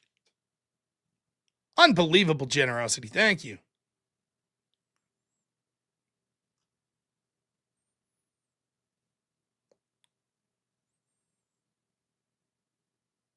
Joel, $20 says, if I pay you with the $20 super chat, can I troll you? Yes. Sure. Call me GL. $5 says, next time she will return with news from your Jewish cousin, Rob, to get the real own. You'll never see it coming. Yes. My Jewish cousin, who's also named the same name as my wife. Who would have thought? David Moore, $20 says, Dan and Cash are in way over their heads. Everyone thinks they could be the boss, but as James Brown says, there's a cost. Be the boss. You gotta pay the cost to be the boss. Nice. Maybe someone else will donate free subs. Who knows?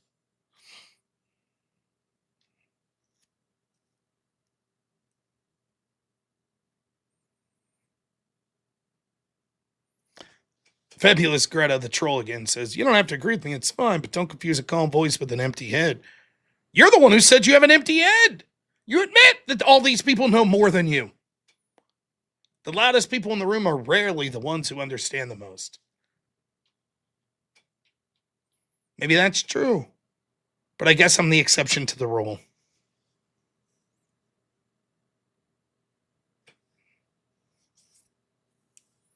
Jabroni Big Time gives 5 memberships. Thank you.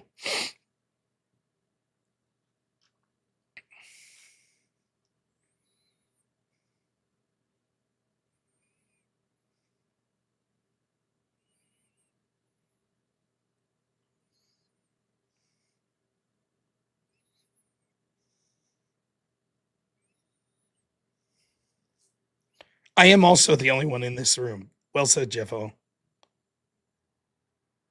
Yeah, I did hit the goal the other night, thanks to you awesome folks.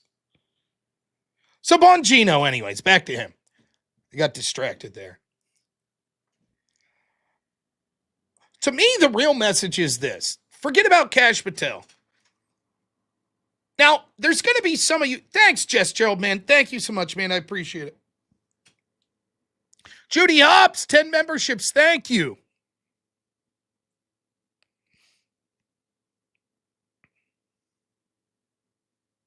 Thank you so much. So there's going to be a portion of you out there that just never liked Dan Bongino. And that's fair. This old lady doesn't like me. It happens.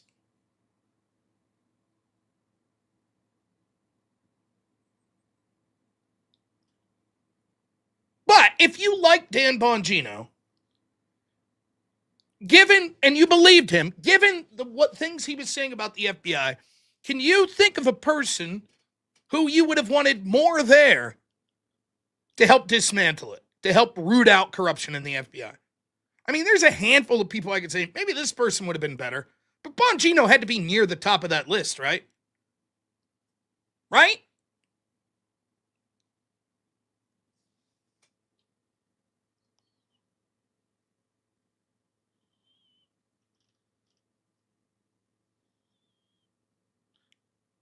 He may be sick and want to spend time with his lady. Could be that simple based on previous diagnosis. Could be. Remember, he did get diagnosed with cancer, I believe. And certainly I've heard that it's that he was away from his family so much he wanted to be with them. But maybe being sick is part of it.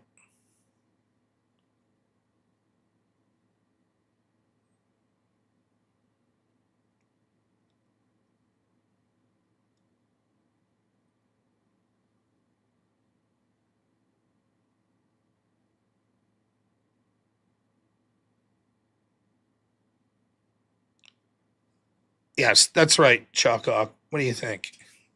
Down with the Chiefs. So for me, the story is, if you accept that Bongino's like, well, he's one of the people. I was happy to hear Bongino appointed.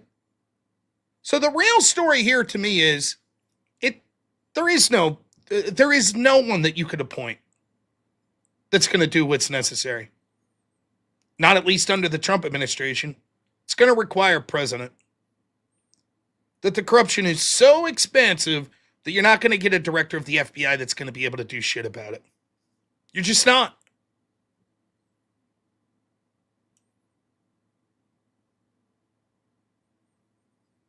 It's going to require a president to be like, you're disbanded. And Trump ain't going to do that. He's going to build them a big, beautiful building.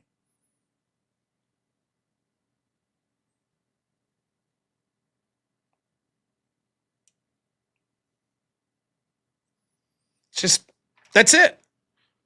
That's what this story is the most. Is Dan leaving because he's sick? Is he leaving because he wants to spend more time with his family? Is he leaving because he's pissed off because things aren't being done? Is he leaving because he thinks things were done and he's just wrong? They weren't really done of significance? Is he leaving because he realizes the task is too big and he'll never be able to accomplish anything? I don't know. Combinations of those. But the real story is, it's not fixable. You could put me in that position, and I'd say, great, disband the FBI, let's root out corruption, and nothing would get done.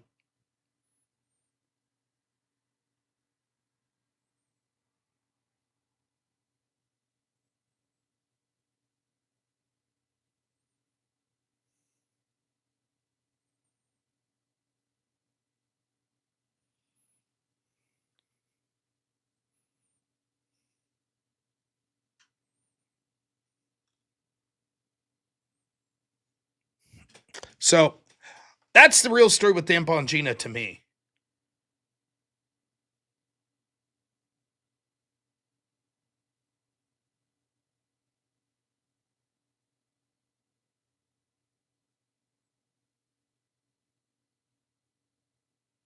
I did see some of the Piers Morgan Candace Owens.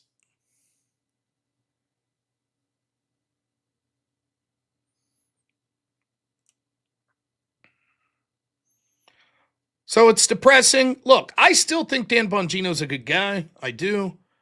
I think there's no way to spin his tenure there, but it's a failure.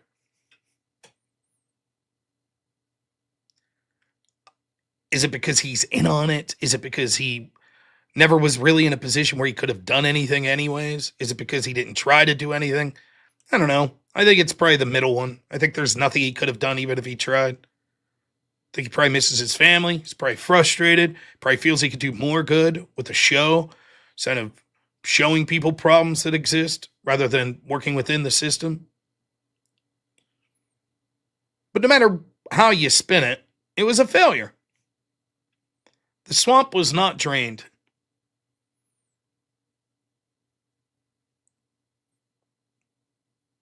Despite promises, we found the burn bags. People will be held accountable. Maybe. I'll believe it when I see it.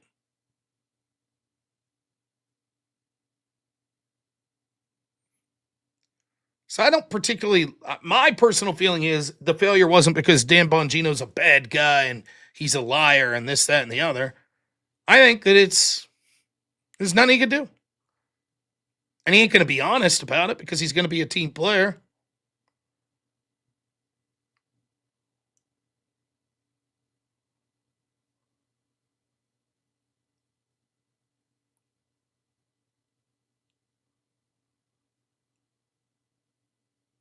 Yeah, the Swamp has a 112-year win streak. They're crushing it. Man, if you were Team Swamp, you're walking around, right? You're wearing your fucking rings. Got 112 of these babies. We're crushing it.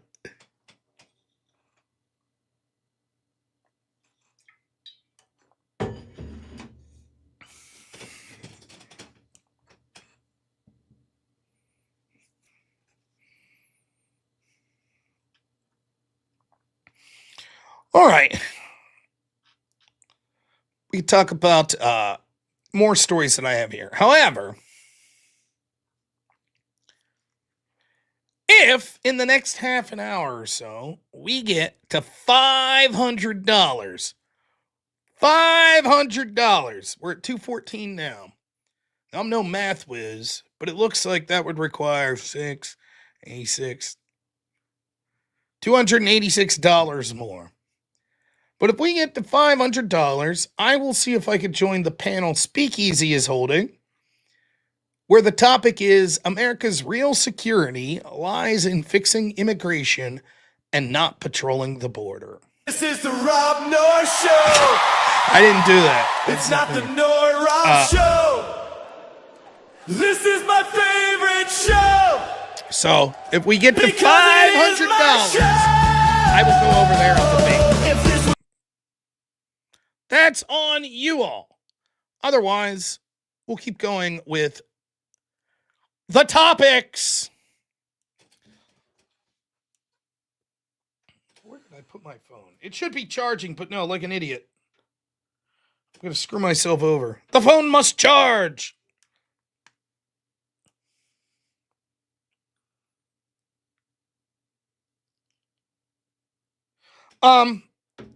Real quick before I jump into the next. Maybe he saw Trump in the files. Maybe. Oh, of course, Shaky Boy. If people can't give money, no problem. No problem whatsoever. I don't think that Trump's in the files in the way that.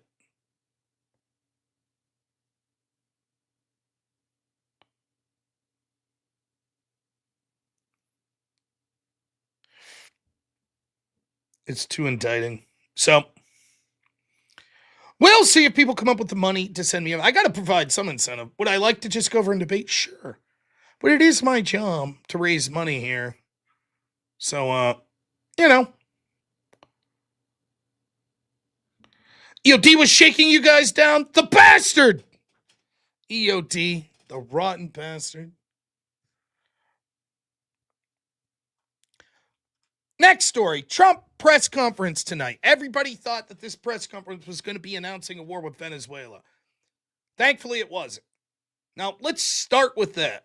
Is it fear-mongering about Trump starting a war with Venezuela? I don't think so. I think that it's coming, or at least that they want the threat of it coming to be there for Maduro to hopefully change their opinion. From what I'm reading, it seems that they want to sort of make the oil trade for Maduro completely non-profitable. I believe Maduro's government makes basically $20 million a day. So if the tankers, etc., are boxed in, it'll put added pressure on Maduro to step down. But that's what's going to happen. I think that the Trump administration is not going to accept Maduro there. I don't particularly like this. I don't like Maduro at all. At all. But I don't like the interventionism. I do not care for it. And I certainly don't want to see a full-blown war with Venezuela. Now, I believe that Trump's not going to telegraph to that extent. I believe that he wanted, or let me rephrase that. It's not that Trump won't announce, hey, we're going to war. He may. But I think that there's utility in scaring the shit out of Maduro.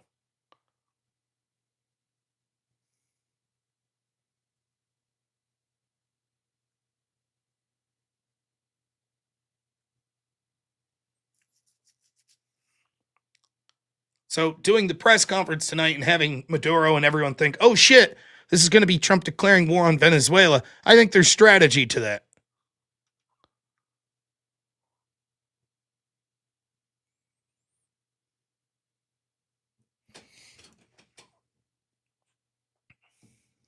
That's what I believe.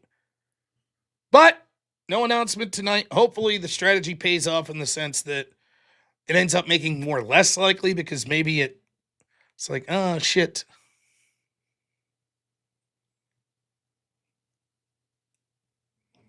What the fuck? Oh, I thought Avarice did something, but no, it was my computer just started playing audio. It's like, what was that?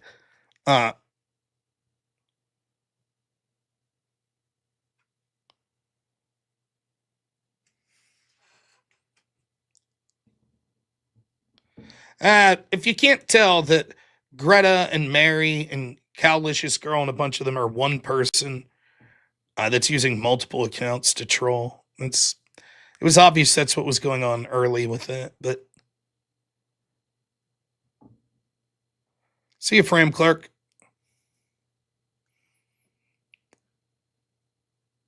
No, it was my ex account just started playing audio, is what it was, Avers. But I was like, huh? Because it sounded like JD Vance. I'm like, when did we get audio of JD Vance? So Trump announces basically that they're going to send checks to people in the military for $1,776. How much for the Rob rap? $100. $100 will play the Rob rap song. Robnoerr show song, $50. We're monetizing shit today. So let's talk about it. I'm not the biggest fan of stimulus checks. I'm not.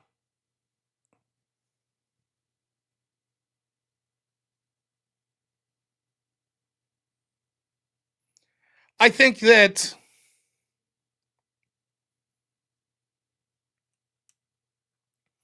instead, what we should be doing is paying off the debt.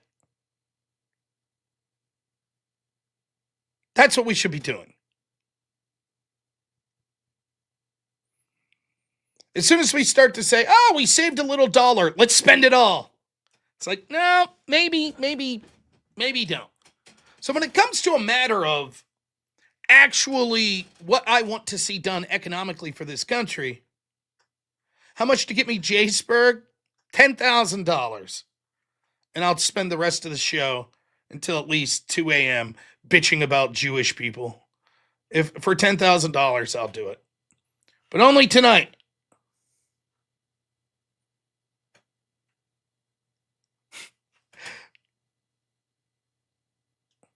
Is it replacing the $2,000 tariff check? I'm not so sure.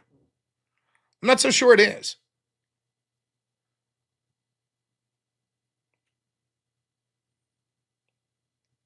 Now, if you had to say, listen, would you rather spend this money on giving it to veterans, people that serve in the military, or to Ukraine? Hands down, I'm saying giving it to military folk. And in fact, giving the money to military folk, in fact, I would hyper specifically military folks that have seen combat or are in danger of seeing combat. Yes, that's near top priority of people I would send money to if I was for the government sending out checks. So on the grand scale of like, listen, if you're going to send out stimulus checks, this is the group I'd send it to. I still don't like the idea. I don't like the idea of the $2,000 stimulus checks either.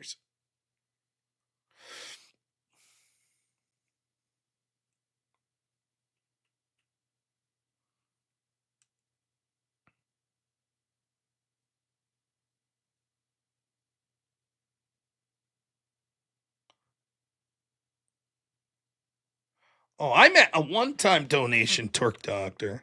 But all right, we'll allow it. So if we get to $314, we'll play the rap song. So we're at $234. Fair enough. Thanks. He says $20 to the rap song. Thank you.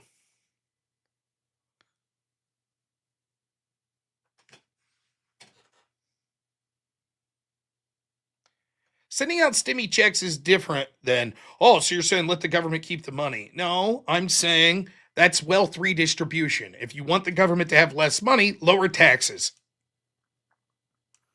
Stimmy checks is just socialism under another name. I might enjoy which group's getting the money, but it is just socialism.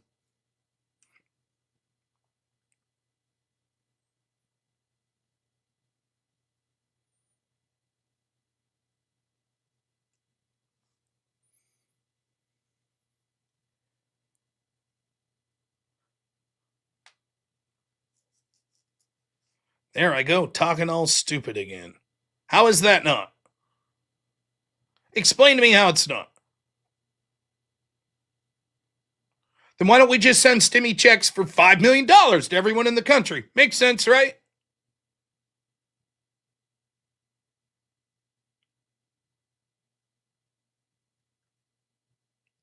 Stimulus checks do add more to the inflation. That's correct as well. See COVID stimmy checks.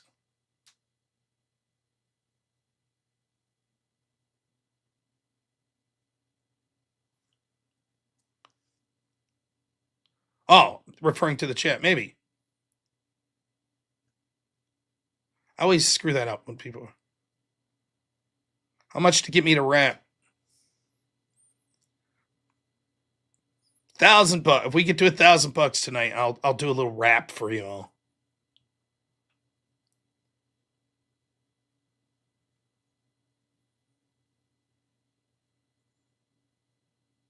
Oh, you can call me retarded.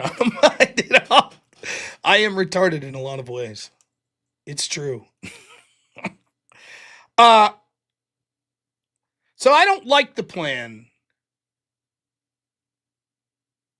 However, that's from what I would like to see policy-wise. In a politics sense, it's a brilliant move.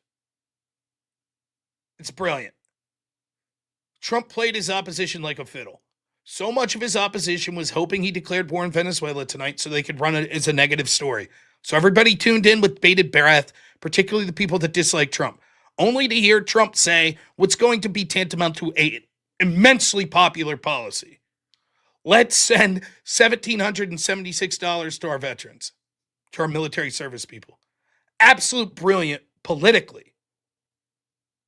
A brilliant move. Now you put the Democrats in a tight spot. Do they come out and bitch about this? No, don't send money to our veterans.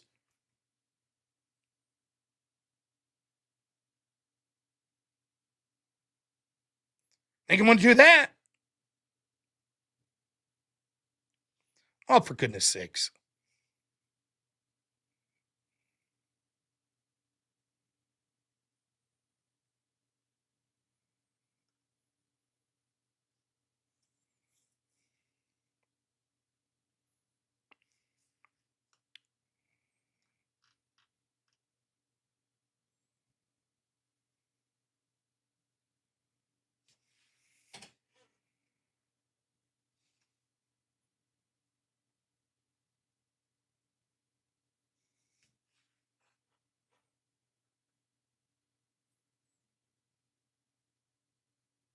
Thanks, Level 4 Lobster. Appreciate it. Good night, man. Hope you had a great day. And we got rid of the one guy who's got 3 old lady accounts. He's about to come back with 3 old lady accounts. So it's actually a very smart move. And listen, I said this is something that I've been saying for a while. Like, the Democrats, remember when they ran on in like the 2020 election? Remember when Biden basically ran on like, we're going to send like $1,500 stimmy checks or whatever. And then they're like, well, minus the $900 Trump already sent, we're going to send $600 or something like that.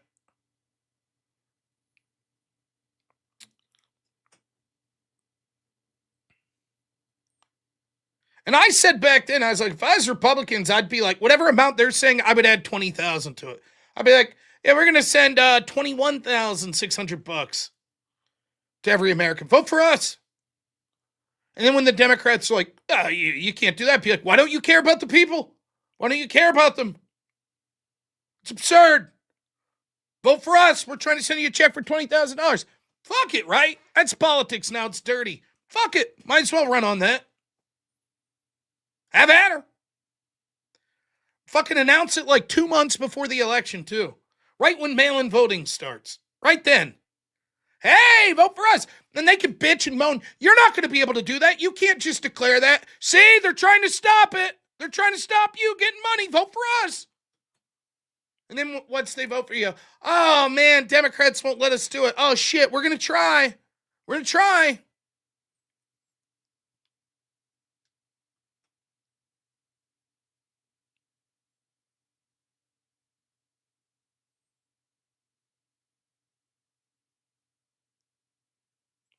That's what I would do. Fuck it. Why not? What are the Democrats going to do, bitch? What do you mean, massive spending? So we could massively spend on the programs you want, like sending transgender studies materials to Afghanistan and fucking aid to Africa and all this shit, but we can't send money to the American people. That we can't do? That you say it's too much? I disagree. How about we get rid of USAID and give it all to the American people? How about that? How's that sound? No more aid to Ukraine. Hey, Americans, would you rather have that money go to Ukraine, or do you want us to send you the checks? Your call.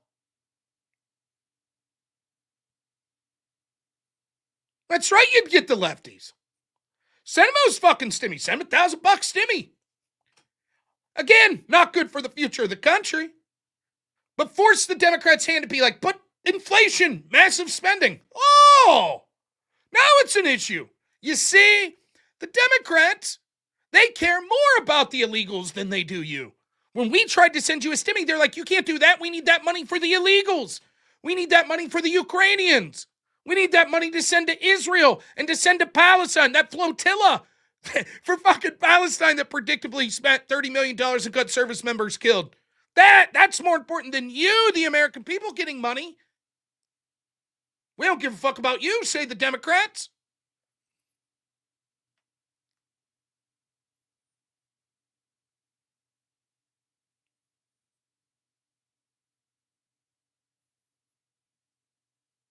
Why not? Democrats did it. They ran on vote for us. We'll send you stimmies. Fuck it. Do it. Why not?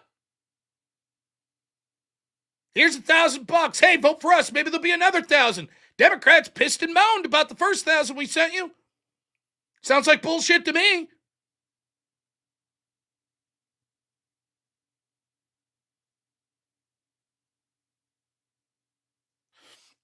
What are they doing? Pissing money away on high-speed rail in fucking California that'll never be built? Fuck that. We'll send you a check. Go ahead, go buy your fucking Doritos. We don't give a fuck. Have at her. Why not?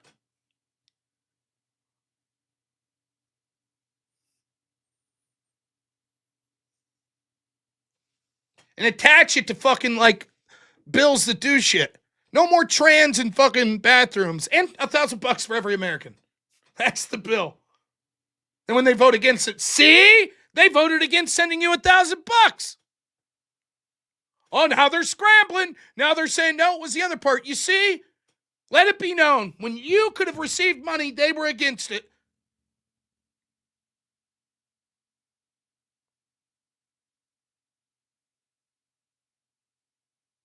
Fuck it. Hyperinflate it. Who gives a shit?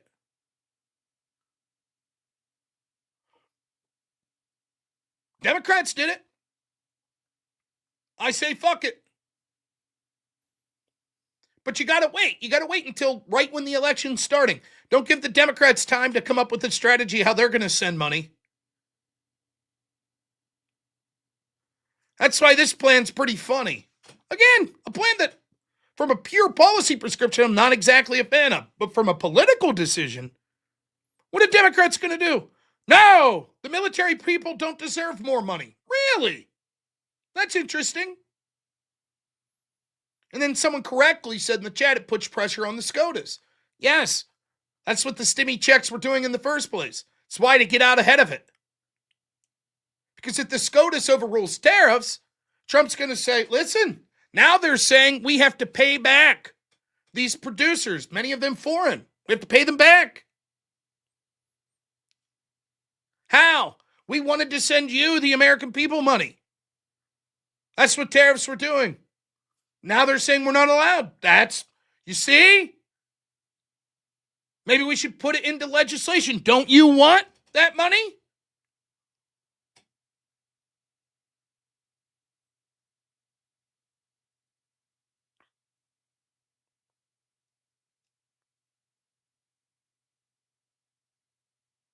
That's the Democrats' agenda.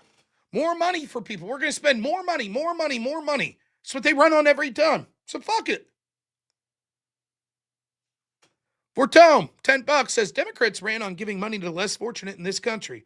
As soon as Biden got into power and the Ukraine war kicked off, we sent hundreds of billions to them. Now 110 plus is missing. Yep. Send it to the people. Let them spend it how they want. There you go. Everybody who makes under fucking $100,000 a year, here you go. $1,776 check. There you have it. I say, why not? But Rob, it'll call mass inflation.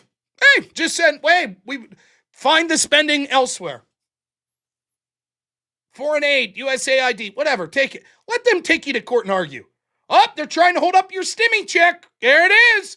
They're saying it's more important we give it to their cronies and USAID. You see? I say fuck it.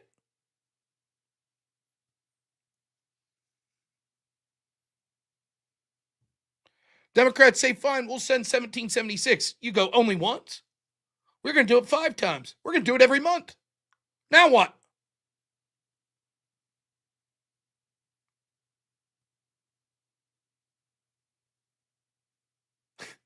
Only a moron could say tax cuts are communist. Allowing people to keep more of their money is communism. Brilliant. Absolute brilliance.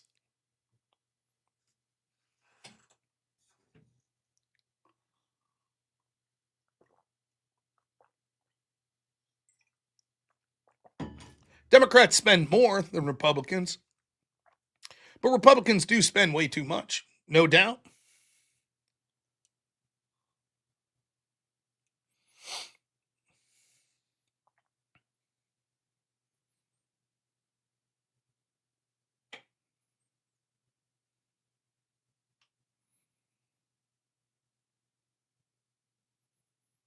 Totally true, though, that very few Republicans are fiscally conservative.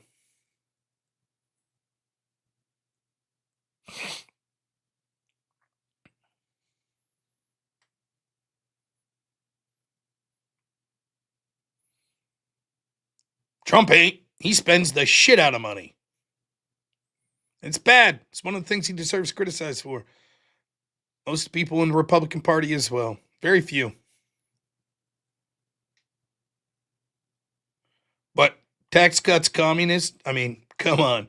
If you'd have said Republicans continue to spend even while offering tax cuts, not necessarily communist, but now, low-level Republicans, that may be different, but at the national level,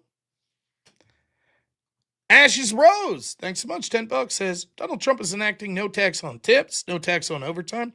Now Democrats are putting their own laws into effect to make sure that they can continue to tax tips and overtime in their cities. Fucked up. Yep.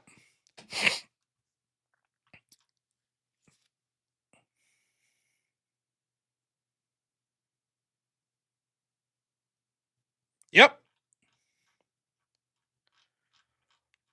So, a nice bait and switch by the Trump administration today. Again, not a policy particularly I'm a fan of as a fiscal conservative.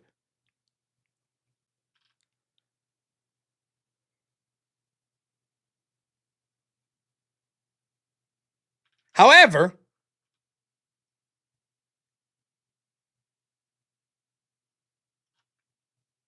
if I had to choose between spending and a bunch of frivolous shit or giving money to the American people, I guess I choose the latter, and it's smart politics.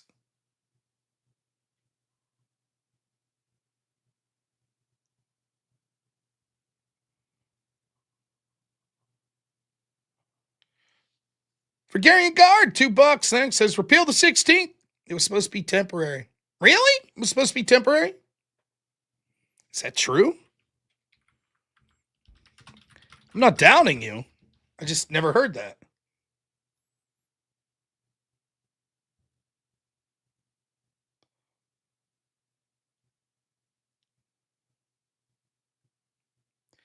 It should be repealed, period, regardless if it was supposed to be temporary. It was horseshit. Income tax and the IRS, both bullshit. Passed on Christmas Eve, right?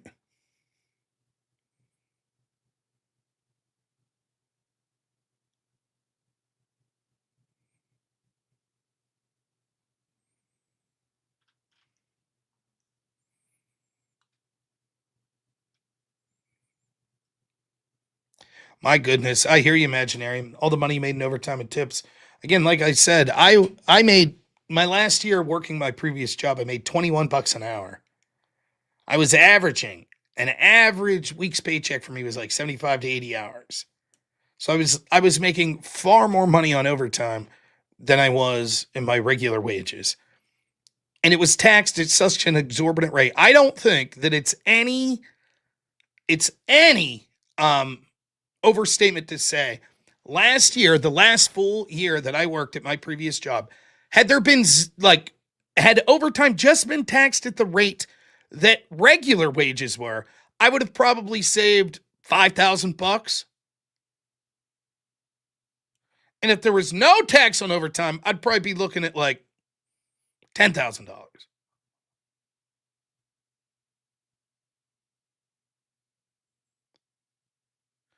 I'd give Trump about a C. I did see some of Candace on Piers Morgan. She did not look very good. Vortome, $10 says the issue with Trump's tax cuts is that it gave Democrats in blue cities and states an excuse to increase taxes on citizens. They want to make up the loss in federal grants they incurred from the Doge cuts. I agree. Totally agree.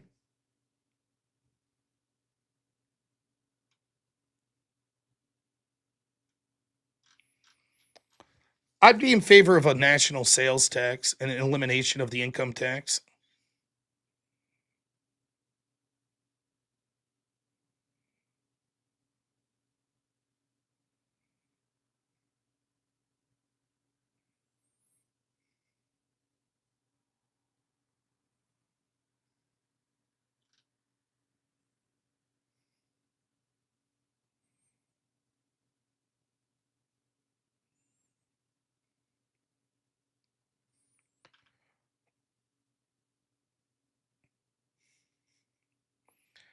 Well, it looks like we're not going to reach the $500 necessary to go over to Speakeasy's panel, which is fine. That's all right. I also blame EOD. He's not here, which means it's his fault. If he was here, then it would really be his fault.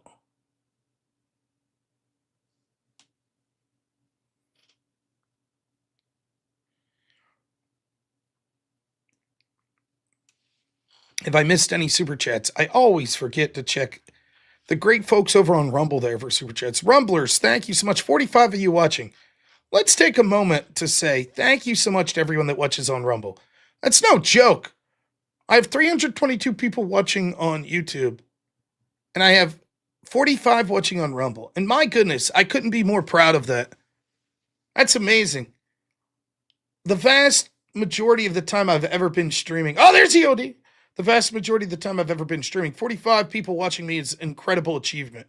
And so to have that on Rumble, a platform that I know is not going to go out of its way to censor me, is amazing. So thank you so much to everyone that's watched over there. And for those of you who haven't signed up on Rumble, please consider. It's Normal America over on Rumble. Thank you guys so much. I wish that StreamYard would incorporate allowing the chat from Rumble on the channel as well. I really do. So that I could see it. It's frustrating, but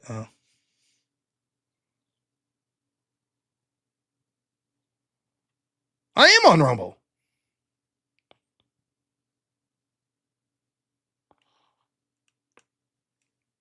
It's just the channel is Normal America. Ah, shit. I hit the wrong button.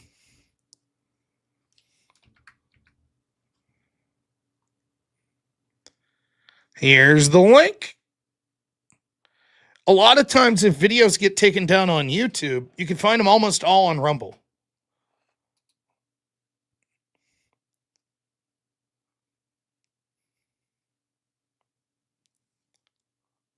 Who knows? Maybe someday I'll have a show like the Extravaganza exclusively on Rumble. Could happen. It could happen. Now, the only problem is you can't chat with as many people over there on Rumble, and I can't see your, on StreamYard, I can't see your chats. Uncle Jorm says, I'd send a $200 check, but I have to buy gas and a pound of ground beef. Selfish bastard. You remember when I was debating that dude the other day, that liberal cluck guy at the beginning of my 24-hour stream? And he was talking about how he was charitable. And he's like, sometimes when I go buy things, like it'll ask me if I want to round up for like the children. And I say yes.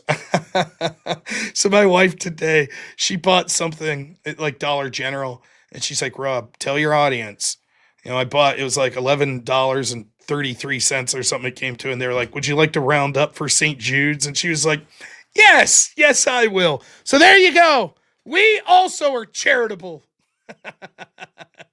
Let no one say that we're not donating to charity. We gave 77 cents. We did it. Stimmies for beef. That's it. It'll be like government cheese. We're going to send everyone $500 and a pound of ground beef. It's funny. Here's some beef vouchers. Oh, shit. It's funny. Good shit.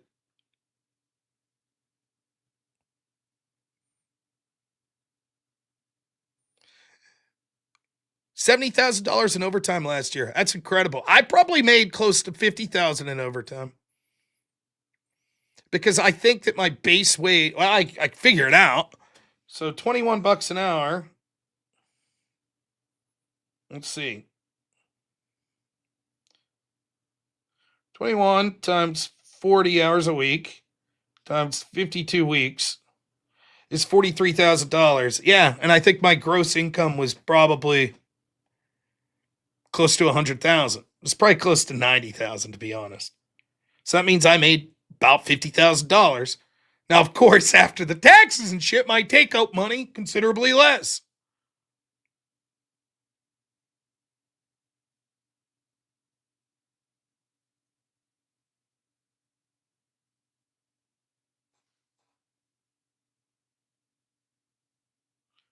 Sorry, checking a couple messages there. Yeah, when food stamps used to be stamped, but some people suggest that we should take it back to stamps because there was a little more of a stigma, right? And now, when you could just swipe your card like a debit card, that stigma's gone.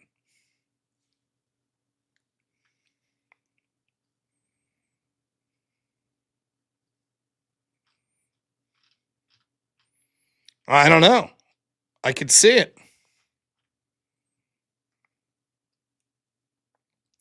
Now, one thing I would like to do here is once more talk briefly about me working with Word War.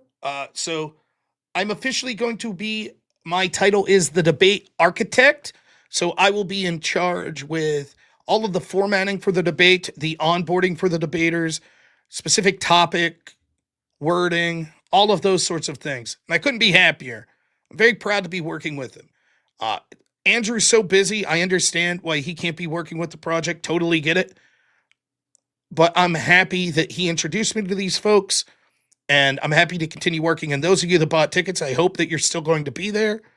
And I can't wait to see you all there. It's going to be an amazing party. So I implore you, if you haven't bought your tickets already, to please do so. And please consider checking out Word War social media. It's just Word War Debate on X. Here's the link to the actual post that I'm bringing right now up. And we'll play this little video. It says, undercard clash coming. It's not theoretical. It's real and combustible.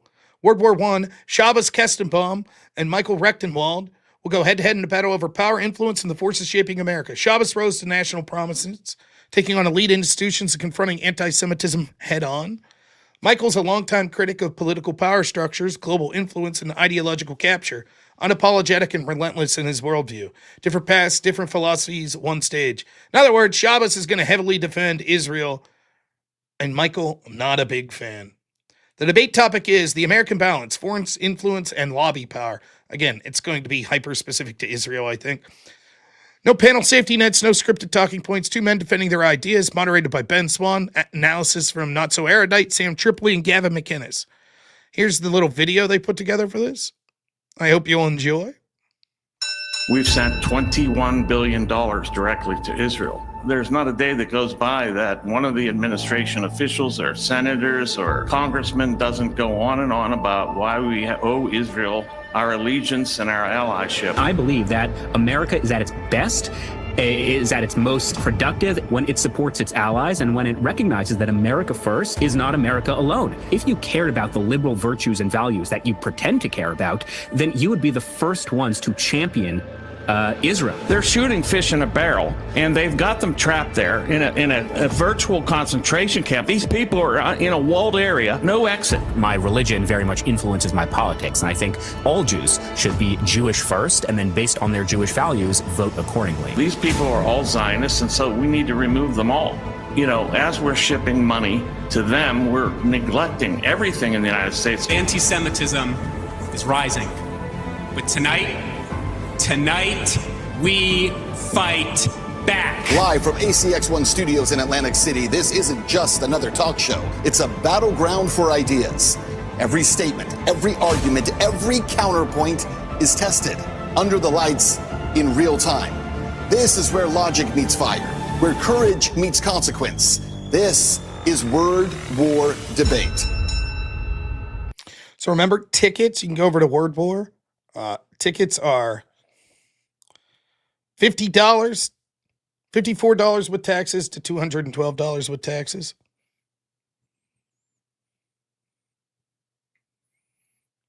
So it should be a lot of fun.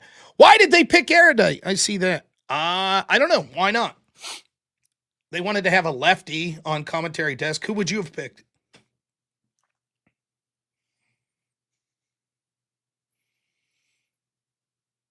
Right? Who you going to pick? Destiny? You're looking to pick someone that could give a left-wing perspective, but it's not going to be insanely 100% unhinged. Jimmy Dore would have been cool. I agree with that.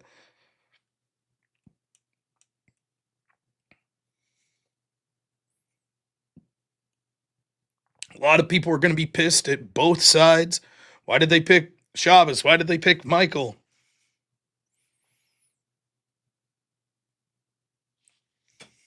Shh. Come on, Jeff.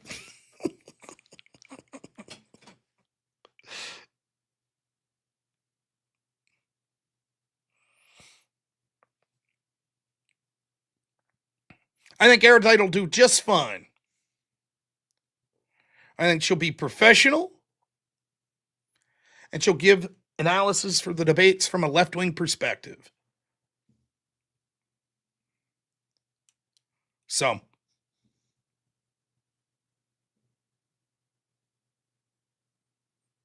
yeah, she knows about debate structure and some philosophy, yes. And I think, listen, I've had my run-ins with Erudite. I'm not going to lie. She called me fat. I don't mind. But I'm 100% confident that she could be professional and the team's going to be professional and it's going to go very smoothly. Erudite might get an opportunity to debate there. That's absolutely something that could happen eventually. Maybe Jay will debate her. So,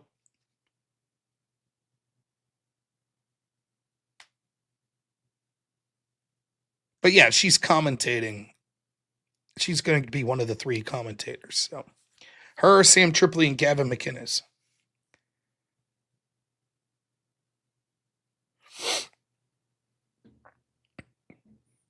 But I'm looking forward to the event. Dave Smith, Eric July. Yeah. I think they wanted an actual like leftist that wasn't like a super progressive or like a libertarian adjacent leftist, is what I would say. So they wanted someone that's more of an establishmentarian because they have Sam Tripoli. Sam's basically like, I'm not trying to put words in Sam's mouth, but Sam would consider himself sort of a centrist, and he's just sort of like a more conspiracy-oriented guy. So Sam's probably somewhat close to Jimmy Dore. Both comedians, both super distrusting of almost all government institutions. Gavin McInnes, culturally more right-winger. So they wanted someone that's like more of a left-winger. I like Gavin, personally. I can't wait to meet him in person. Erudite hanging out with Gavin might be hilarious. And I know there's going to be people. There's going to be people that don't like Sam. There's going to be people that don't like Gavin. There's certainly a lot of people that don't like me. It's okay. As a team, I think it's going to go very well. So I'm excited. They've already announced that first debate, and they're going to have more announcements coming soon. There may be a Spaces event coming up, and that event will be something that I'll be hopping on as well. When they decide, I'll let you know when that event's going to come up. But a lot of people on the team are going to talk there, and it's sort of explain what their role is and what to expect. So, yeah, people are going to be mad no matter who's chosen. That's it. When Andrew was part of it, you don't think there were people super pissed off that Andrew was part of it? Of course. But you have to understand, for something like this, my feelings on these sorts of things as a moderator for just a debate that I would be hosting here, let alone a large project like this, if you're not in the debate, you have to be treating both sides with respect and fairness, regardless of what you think of them. If I'm moderating a debate and it's someone that I absolutely despise and completely disagree with, I'm going to try my best to still be as fair as possible. If you're not doing that, then why would anyone who disagrees with you want to show up? I don't want to go on debate channels where the moderator clearly fucking hates me and is going to abuse their power. Oh, I don't have any interest in that. Same will be true here. So inevitably, you have to bring people on that are from the other political side. And you got to show that you're capable of being as fair as possible, even to people you disagree with, and you're treating them well.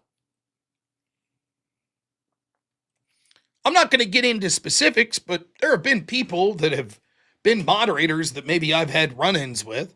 And one of the things I'll say is when you're moderating or where you're hosting a debate, the talent is what everyone's tuning in for. They're there to see the debaters. That's what they're there to see. So much like if you're a concert promoter, you have to treat the people that are the talent with respect. You have to make them feel like they're being accommodated to. You have to make sure that the event itself, the moderation in this case, is fair and even. And you have to make sure that in the lead up to that, you're treating them with respect. And within reason, you're giving them accommodations.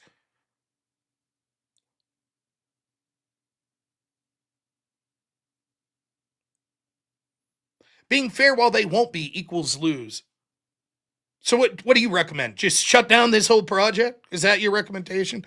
Hey guys, don't try to start a big debate project, because if you do, you have to be unfair to the lefties, because if the lefties started a big debate project, they'd be unfair to you. Great. Then we'll have a nice little bubble where it's just right-wingers versus right-wingers. Brilliant.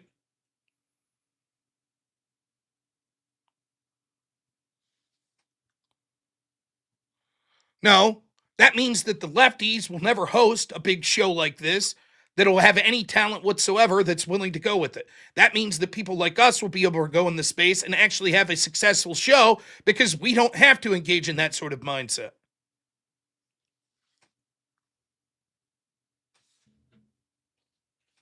Anywho, back to the matter at hand.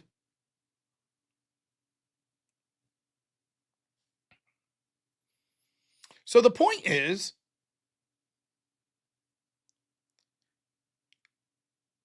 we're still an unknown commodity at this point. Word war is. Hopefully, within 2 or 3 events, people will see, yeah, even the right-wingers here are completely fair, treated us completely well.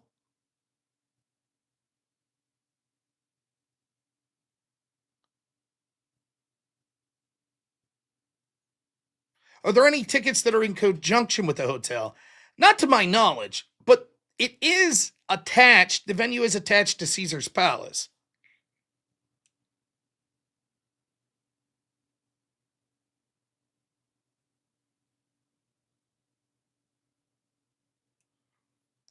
But anyways, it's important to have people on that are part of this, that are from the left, to show that we're going to try our best to make this as even-handed as possible. Look, Anthony Acid. I'm in entertainment my whole life. Nightlife is specifically. You always treat the artist with respect. Exactly.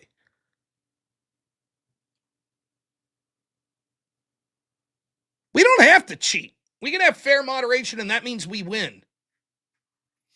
We don't need, if you're going to debate someone, like imagine that. Like, I'm not shitting on you,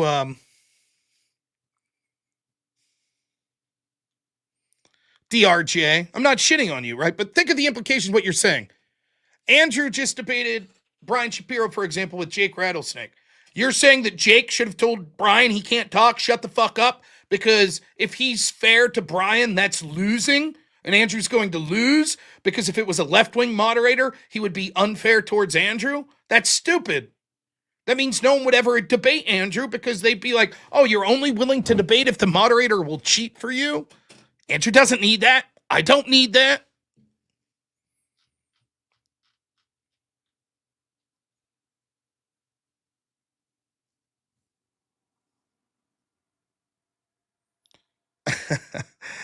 Funny comment.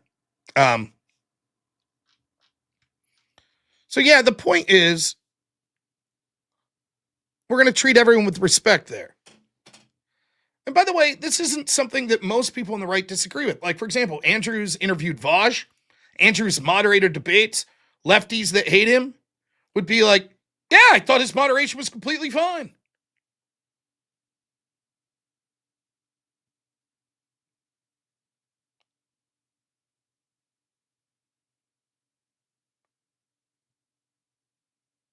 You want to see UFC style cage matches, not debate. Luckily, the UFC exists. Because Race Car, what's up, my friend? $5 says, if moderating isn't your thing, there's all these OnlyFans. You don't say.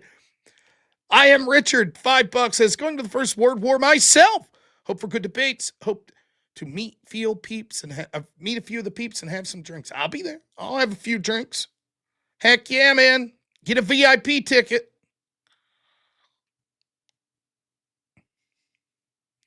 We are trying to mix an atmosphere of like a UFC type atmosphere. In the debates, like we're not trying to be prudish. We want the debates to be energetic. We want the audience to be in it. But we also want them to be fair. So we're trying to combine those two ideas. Vincent DeVici, $20 says, I pitched the idea of the prescription move to a rural area or country town because you have a much higher chance of marriage and kids to Pearl. Her answer will shock you. She's against marriage, as he would say. Oh, but did she shit on rural areas beyond that? Combine power slap and debate, like chess boxing, slap debating.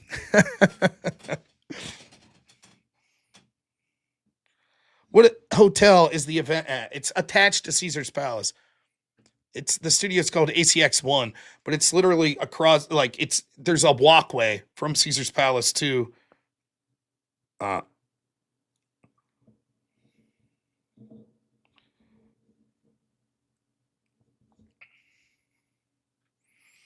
and I have some pictures of the venue as well, but I think WordWar actually put these up.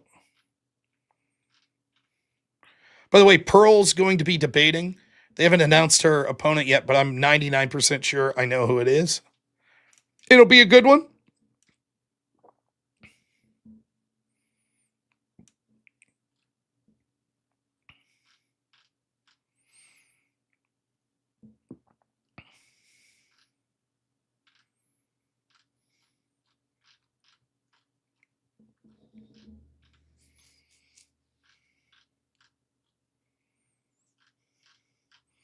Thought I saw. Let me see.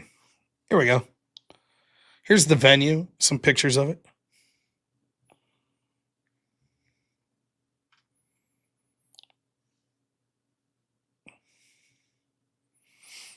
So there'll be seats down here in the bottom, and then obviously you got the two levels as well. That's the outside of the venue. You can see it's right there. I have a bunch more pictures I showed here before, but I don't know where I have them. But it is gorgeous in there. Oh, Vincent, $5 says, that's an old idea. Men earn more in the city, so country women should move to the city. Yeah, but that's because she's rooted in the idea of marriage as materialism. She's rooted in the idea of marriage as secular. It's not just about making more money. The type of women that would be less interested in moving to the city to make money would be the women that would living in rural areas. The cost of living would be down.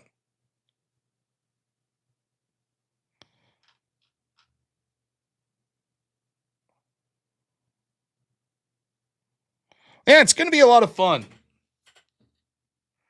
What's my favorite band? You have a guess. Black Sabbath. No. I like Black Sabbath, but no. I don't know. I have several favorite bands. It waffles to me which one's my absolute favorite. Today, I might say the Dire Straits. I was listening to him with my son. He's a big fan. I'm also a big fan of the band, but yes, it's probably Ween. That's probably my favorite band. Ween! It's not Poindexter. It's Ween. Hail the Boognish. Yeah, her answer was dumb. 311.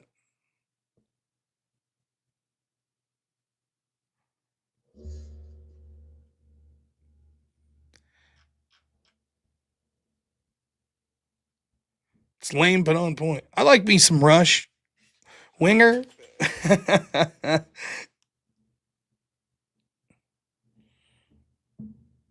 Piss up a rope. Yeah, Primus is good. You know, Fish I was never really into. My hippie roommate was for a while. They're not bad. Yeah, not the Whip Song. My least favorite band, Whip Song bands. Yeah. C. Ray Vaughan's great. I used to listen to him a lot when I was younger.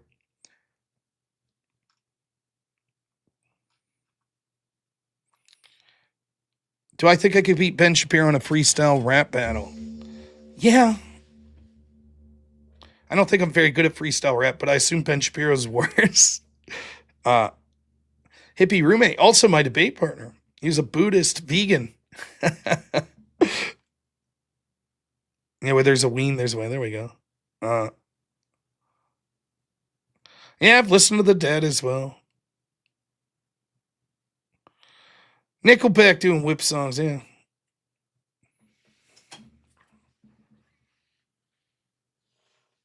Ween school if you need all the girls to leave the party. And you won't know how many times I needed just that. It was a theme in college. Let's be honest, if you're not trying to hook up with them, what good are they? Get the hell out of here. The guys are having fun. My wife likes Ween, so there you go. Track Tribe, As You Were. Good song. That's a good one.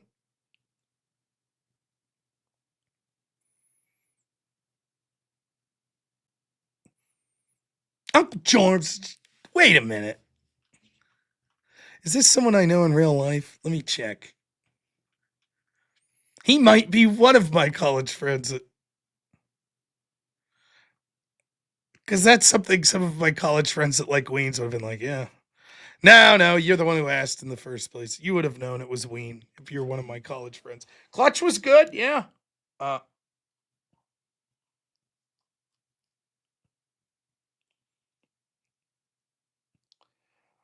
Oh, man. We're 12:40. What are we going to do here for the rest of the night? We got 20 minutes. I'm going to call her quits if we don't get more donos. We got to at least get to that bar, $357. Am I wrong? So Clutch at Atlantic City, cool. One of the mods could be a college friend and you'd never know. True. Could be. I suppose that's true.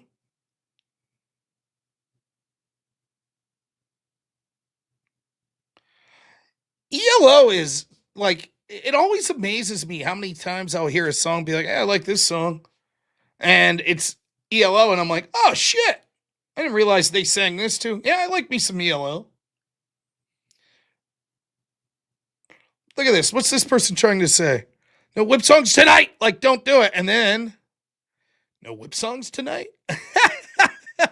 Like, we went from like exclamation now to no. Can ask Austin Hall, the Broughton bastard. No, we didn't get any $50 donuts tonight, so no. I owe nothing. Ah, the exclamation was a... Donate $50, we'll play a song.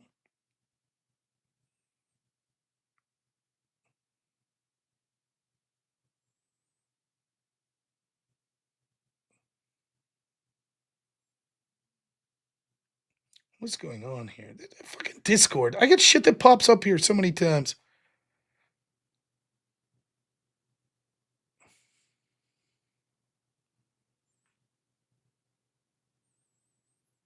You know nothing, Rob Snow. Oh, Hazmat, $20.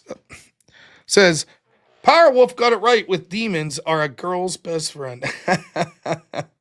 That's funny. We pissed off the fake old ladies tonight, didn't we? Roll your windows up while listening to ELO. Totally gay. Man, this guy's hard to please.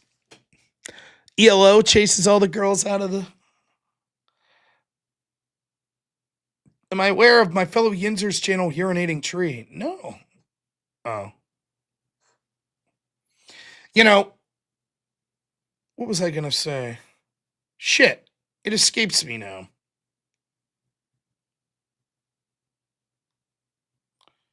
It has escaped me. Tomorrow we'll be doing the call-in show around noon. Oh yeah, ELO. The end of one of my favorite comedies, Kingpin, great movie. The end of that movie where they're finally in the finals and it's spoiler alert for a movie from over like what 30 years now.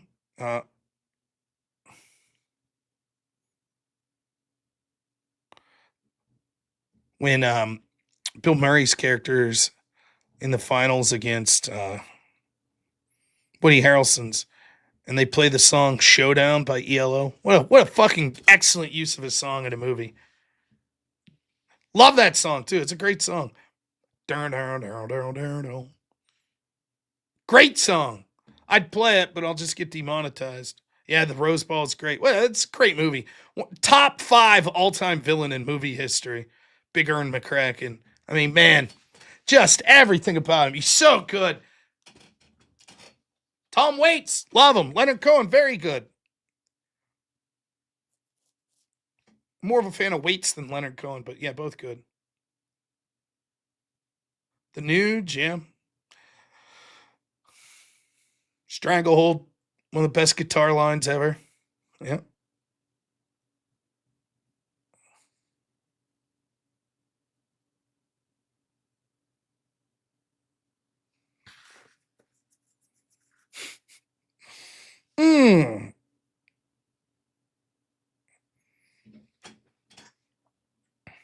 Nazareth, yeah. 100K subs, start paying the mods for every person they ban. Then we'll quickly be down to 20,000 again. All right, listen. We're at 88% of the goal.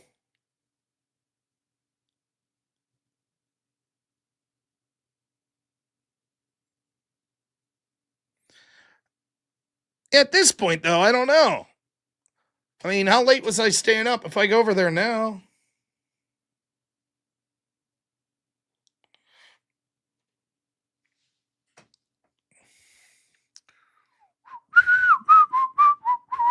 I got ELO stuck in my head. It's a good one.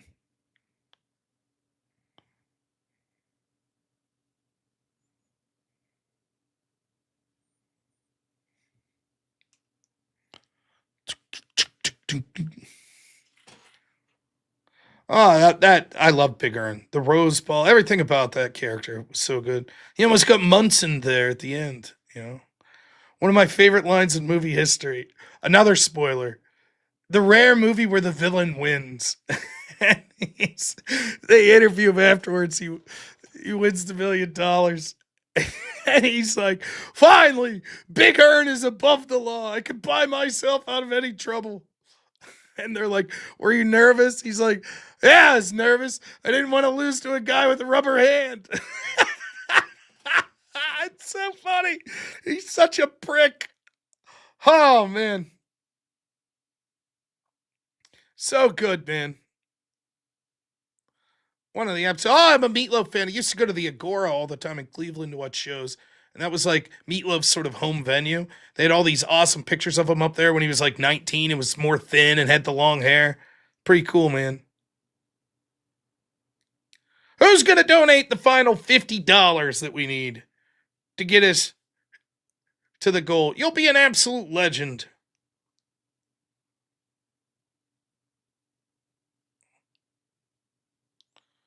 $50 more. Who's going to do it? Yeah, because Race Car, you've been to the Agora. It's a great venue.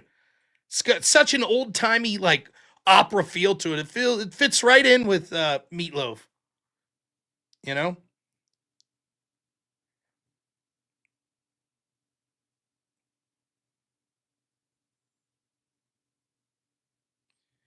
Great movie. Ah, that's why Zen's handling the math, yeah. They're making a sequel to Kingpin? Really? I mean, all the prominent players are still alive. And Kingpin had to be like 96? Maybe a little after, maybe 2000.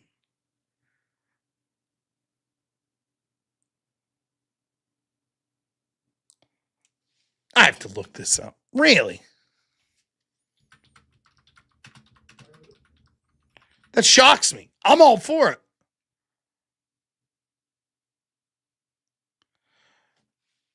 Wow, the Fairley Brothers. Yeah. Early stages of development. No script written. No cast attached. Setting, plot, time period remain undisclosed.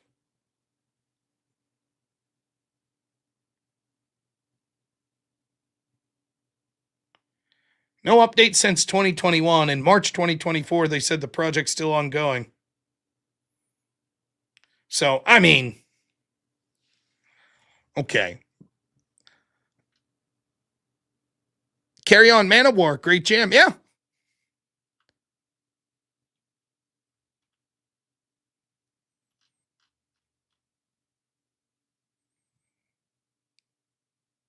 The Pop-Tart Monkeys. I traveled with the band Ode Lang Syne. They were very good.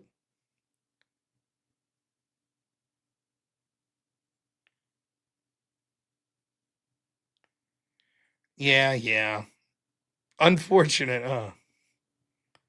All right, well, folks, here's the deal. I think if we don't get donos, I think we're going to call her quits tonight. That's okay. Not every night gets a lot of donos. Who gives a shit? Life goes on. I'm a very happy camper nonetheless.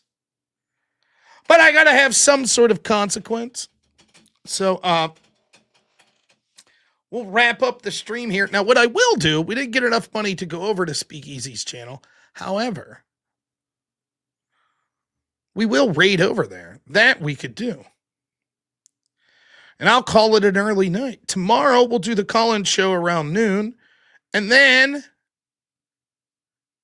I'm going to make fun of all of you on Night Shift and Night Shift Rob. That's me. Now, gosh darn it. Speakeasy's got 2 videos going. I hope this is not portrait mode. Look at this. Phoenix Knight, $5 says something. And because Race Car $5 says can't lift day shift win. Yeah, they're going to mock the shit out of y'all. Day shift Rob's going to besmirch me like you wouldn't believe tomorrow. I have a feeling. But we'll be doing the call-in show around noon. And then regular scheduled show at 10 p.m. tomorrow. There is an offer to redo the debate that was scheduled yesterday on Tuesday the 23rd. I just don't know if I could do that. I mean, it's so close to Christmas, and I have such a big family that we're spending time with. I just don't know if I'll be able to manage that. So, I don't know. Jordan Lofgren, $5 says, here's a 5. Chat told me in DMs they're sending more. Don't make a liar of me, guys, please. The old DMs. Yeah, I think I got the right one, are we, no man? I'm hoping.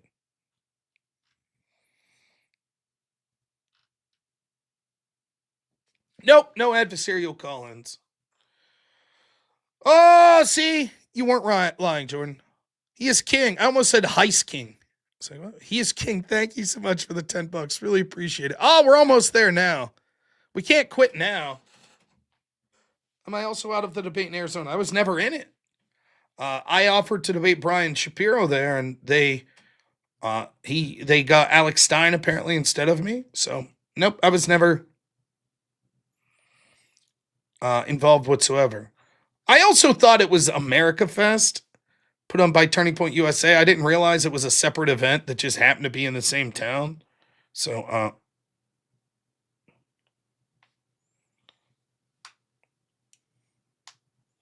but we are $14 away, and then Day Shift won't be able to pick on me that much. They will anyways. They're ruthless. The Day Shift people are ruthless. Noon Eastern time tomorrow. Day Shift, call in. Anybody wants to call in. We're not limiting it just to adversarial call-ins. It could be people that agree with me or have other things to say. Oh, look at this. Unbelievable. Sabotage by my own man. Lost Avarice says, spin that wheel. You pleased with that, Avarice? You pleased?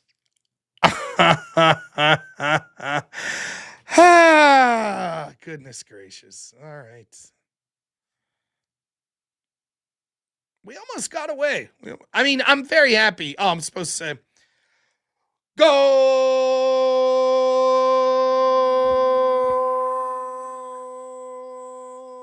I was clicking. Yeah, I was muted. Sorry, I was clicking the.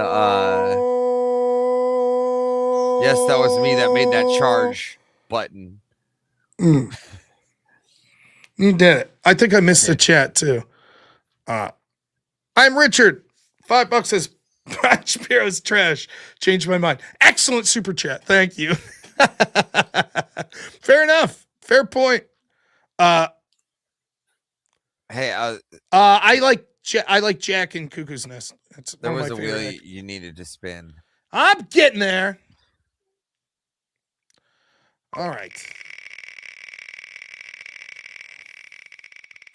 Here we go. Disney. Oh, it's not even close to that. Oh my! This is that stupid dolphin one, isn't it? Dolphin one.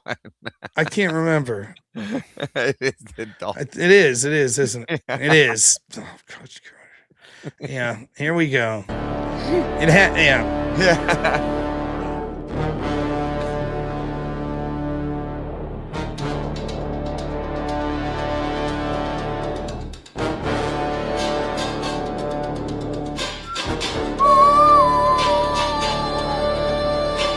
Listen, we got to get over $50 over the goal at this point because Avarice donated the 50. So, wait, my money's not good to you?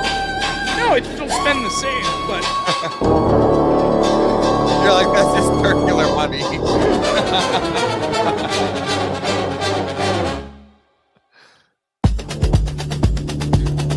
This one's not bad until the vocals start, and then it's horrible. The dolphins start going. Horrible.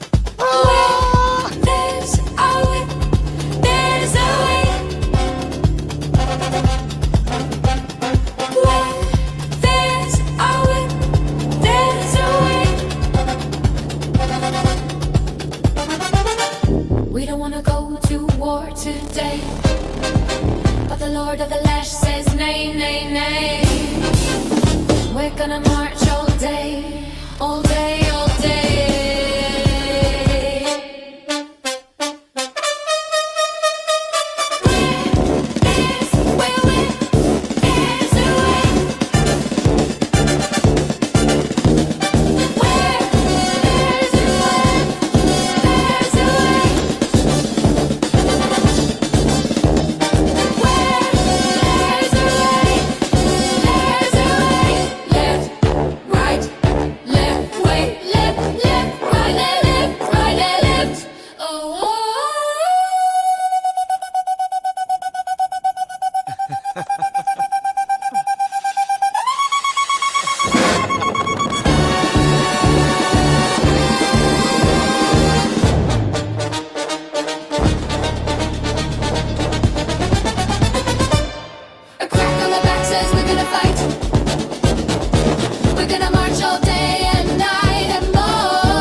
comes like the horn. Yeah.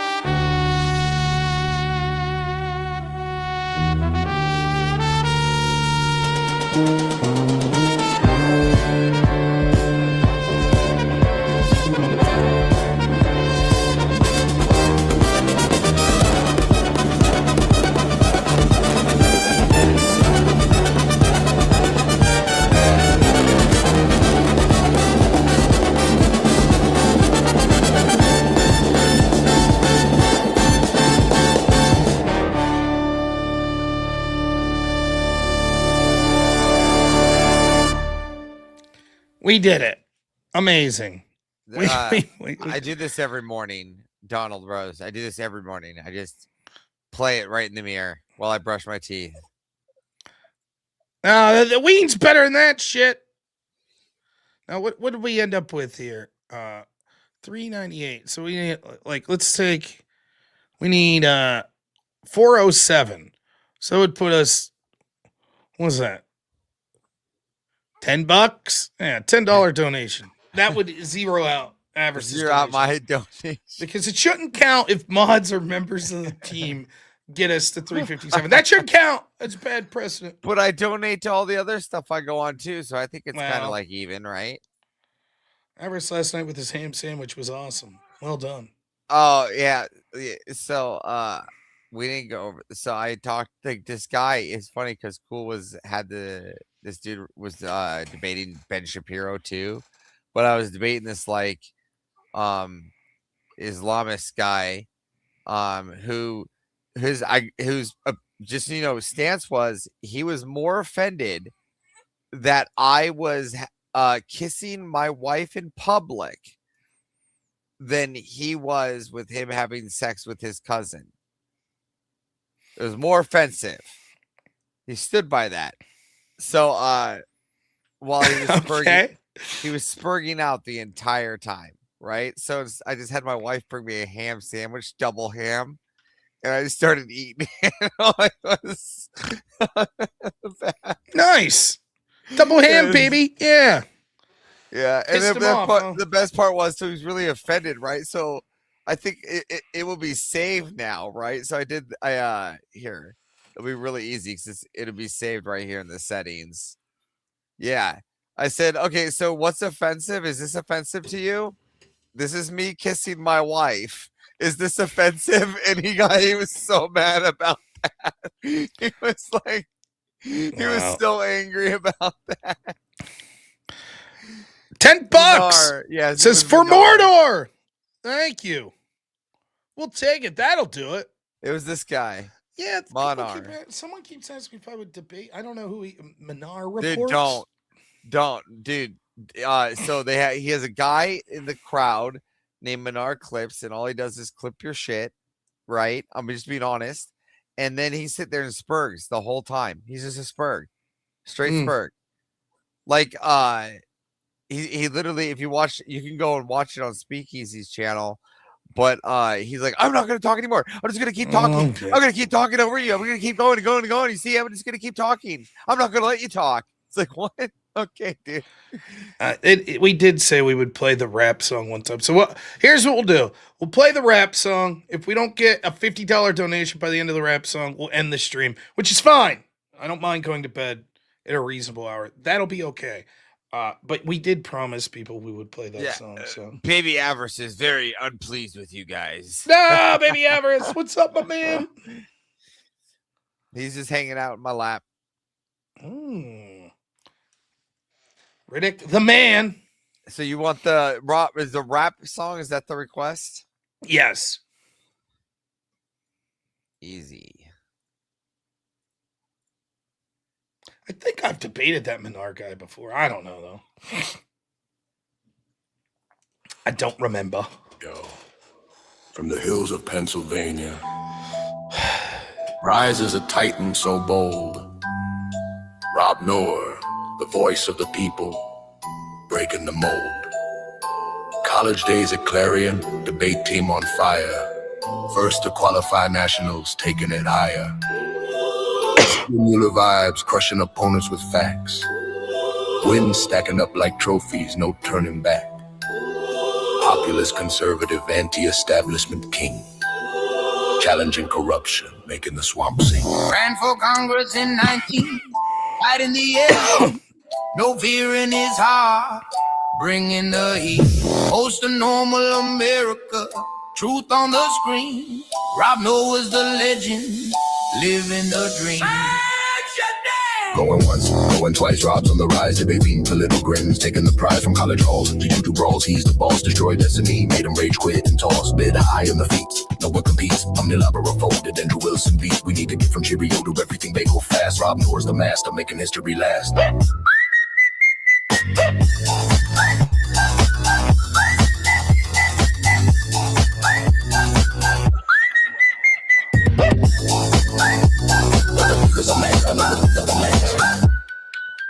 YouTube warrior debating the woke and the blind. Destiny melted down, left his ego behind. Up Chicana boy, first amend the two Rob's logic like lightning cutting right through bad faith. Nah, he's pure fire and steel. Conservative coach, keeping it real. Conspiracy crusher, calling out lies from Biden scandals to election ties. Politics of hearts ignites, running for the winning the fights. Normal America's calling, tune in and see Rob Noah's the hero, setting us free. Going once, going twice, Rob's on the rise, debate wins, political grins, taking the prize from college halls to youth to brawls. He's the boss, destroyed destiny, made him rage quit and toss. High on the feet, no one competes. Brian Shapiro shattered, foes in defeat. We need to get from Cheerio to everything bagel fast. Rob Noah's the master, making history last. He's funny, he's charming, downright handsome and wise. Challenging the system, opening eyes. From Pennsylvania roots to the national stage. Rob Noah's turning the page. No meltdown for him, he's steady and strong. Leaving opponents wondering what went wrong. So raise up your voice for the unchained. Rob Noah forever, his legacy ingrained. Badass and brilliant, the king of the fray. Normal America rises, hip, hip, hooray. And shut down.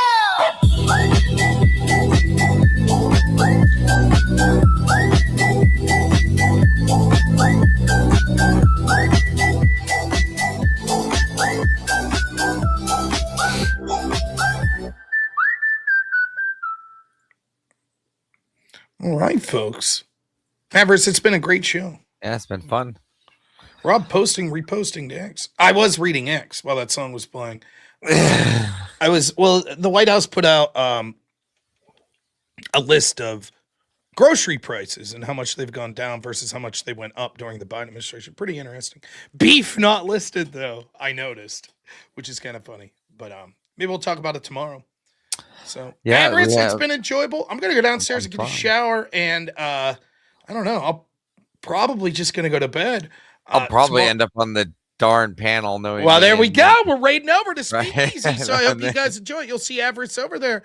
I would have went. If the price was right. Yeah, now you're stuck with me. I do think I'll do Speakeasy Show Friday, so I think that's something that I'll do. So I enjoy going over on Speakeasy Show. So thank you so much, Avarice. Really appreciate it. I'll see you in the morning. I'll see y'all in the morning. All right, man. We'll see you. Thank you to my editor, Black Elk, as always.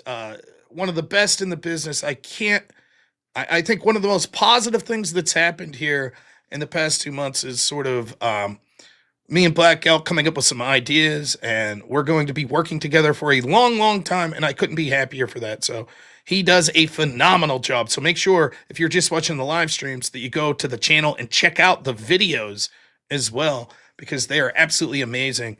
Sometimes the thumbnails and the edits he does at the beginning are better than the damn videos I'm doing anyway. So thank you to you, Black Elk. Thank you to all my mods. You guys are the best. Even when gangs of old ladies come in and are heckling us, you guys still can. Merch store not there yet. Should be up soon. I know I keep saying that, but I'm getting a little frustrated as well. But thank you to everyone who donated. Thank you so much to everyone who chatted, who liked the video, or anything like that. You guys are the best.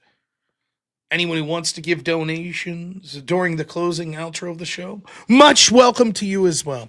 We're going to raid over to Speakeasy. I think Avarice might be there. And hey, if you watch Speakeasy, they'll have a link up. You can go on and debate on the panel as well if you like. So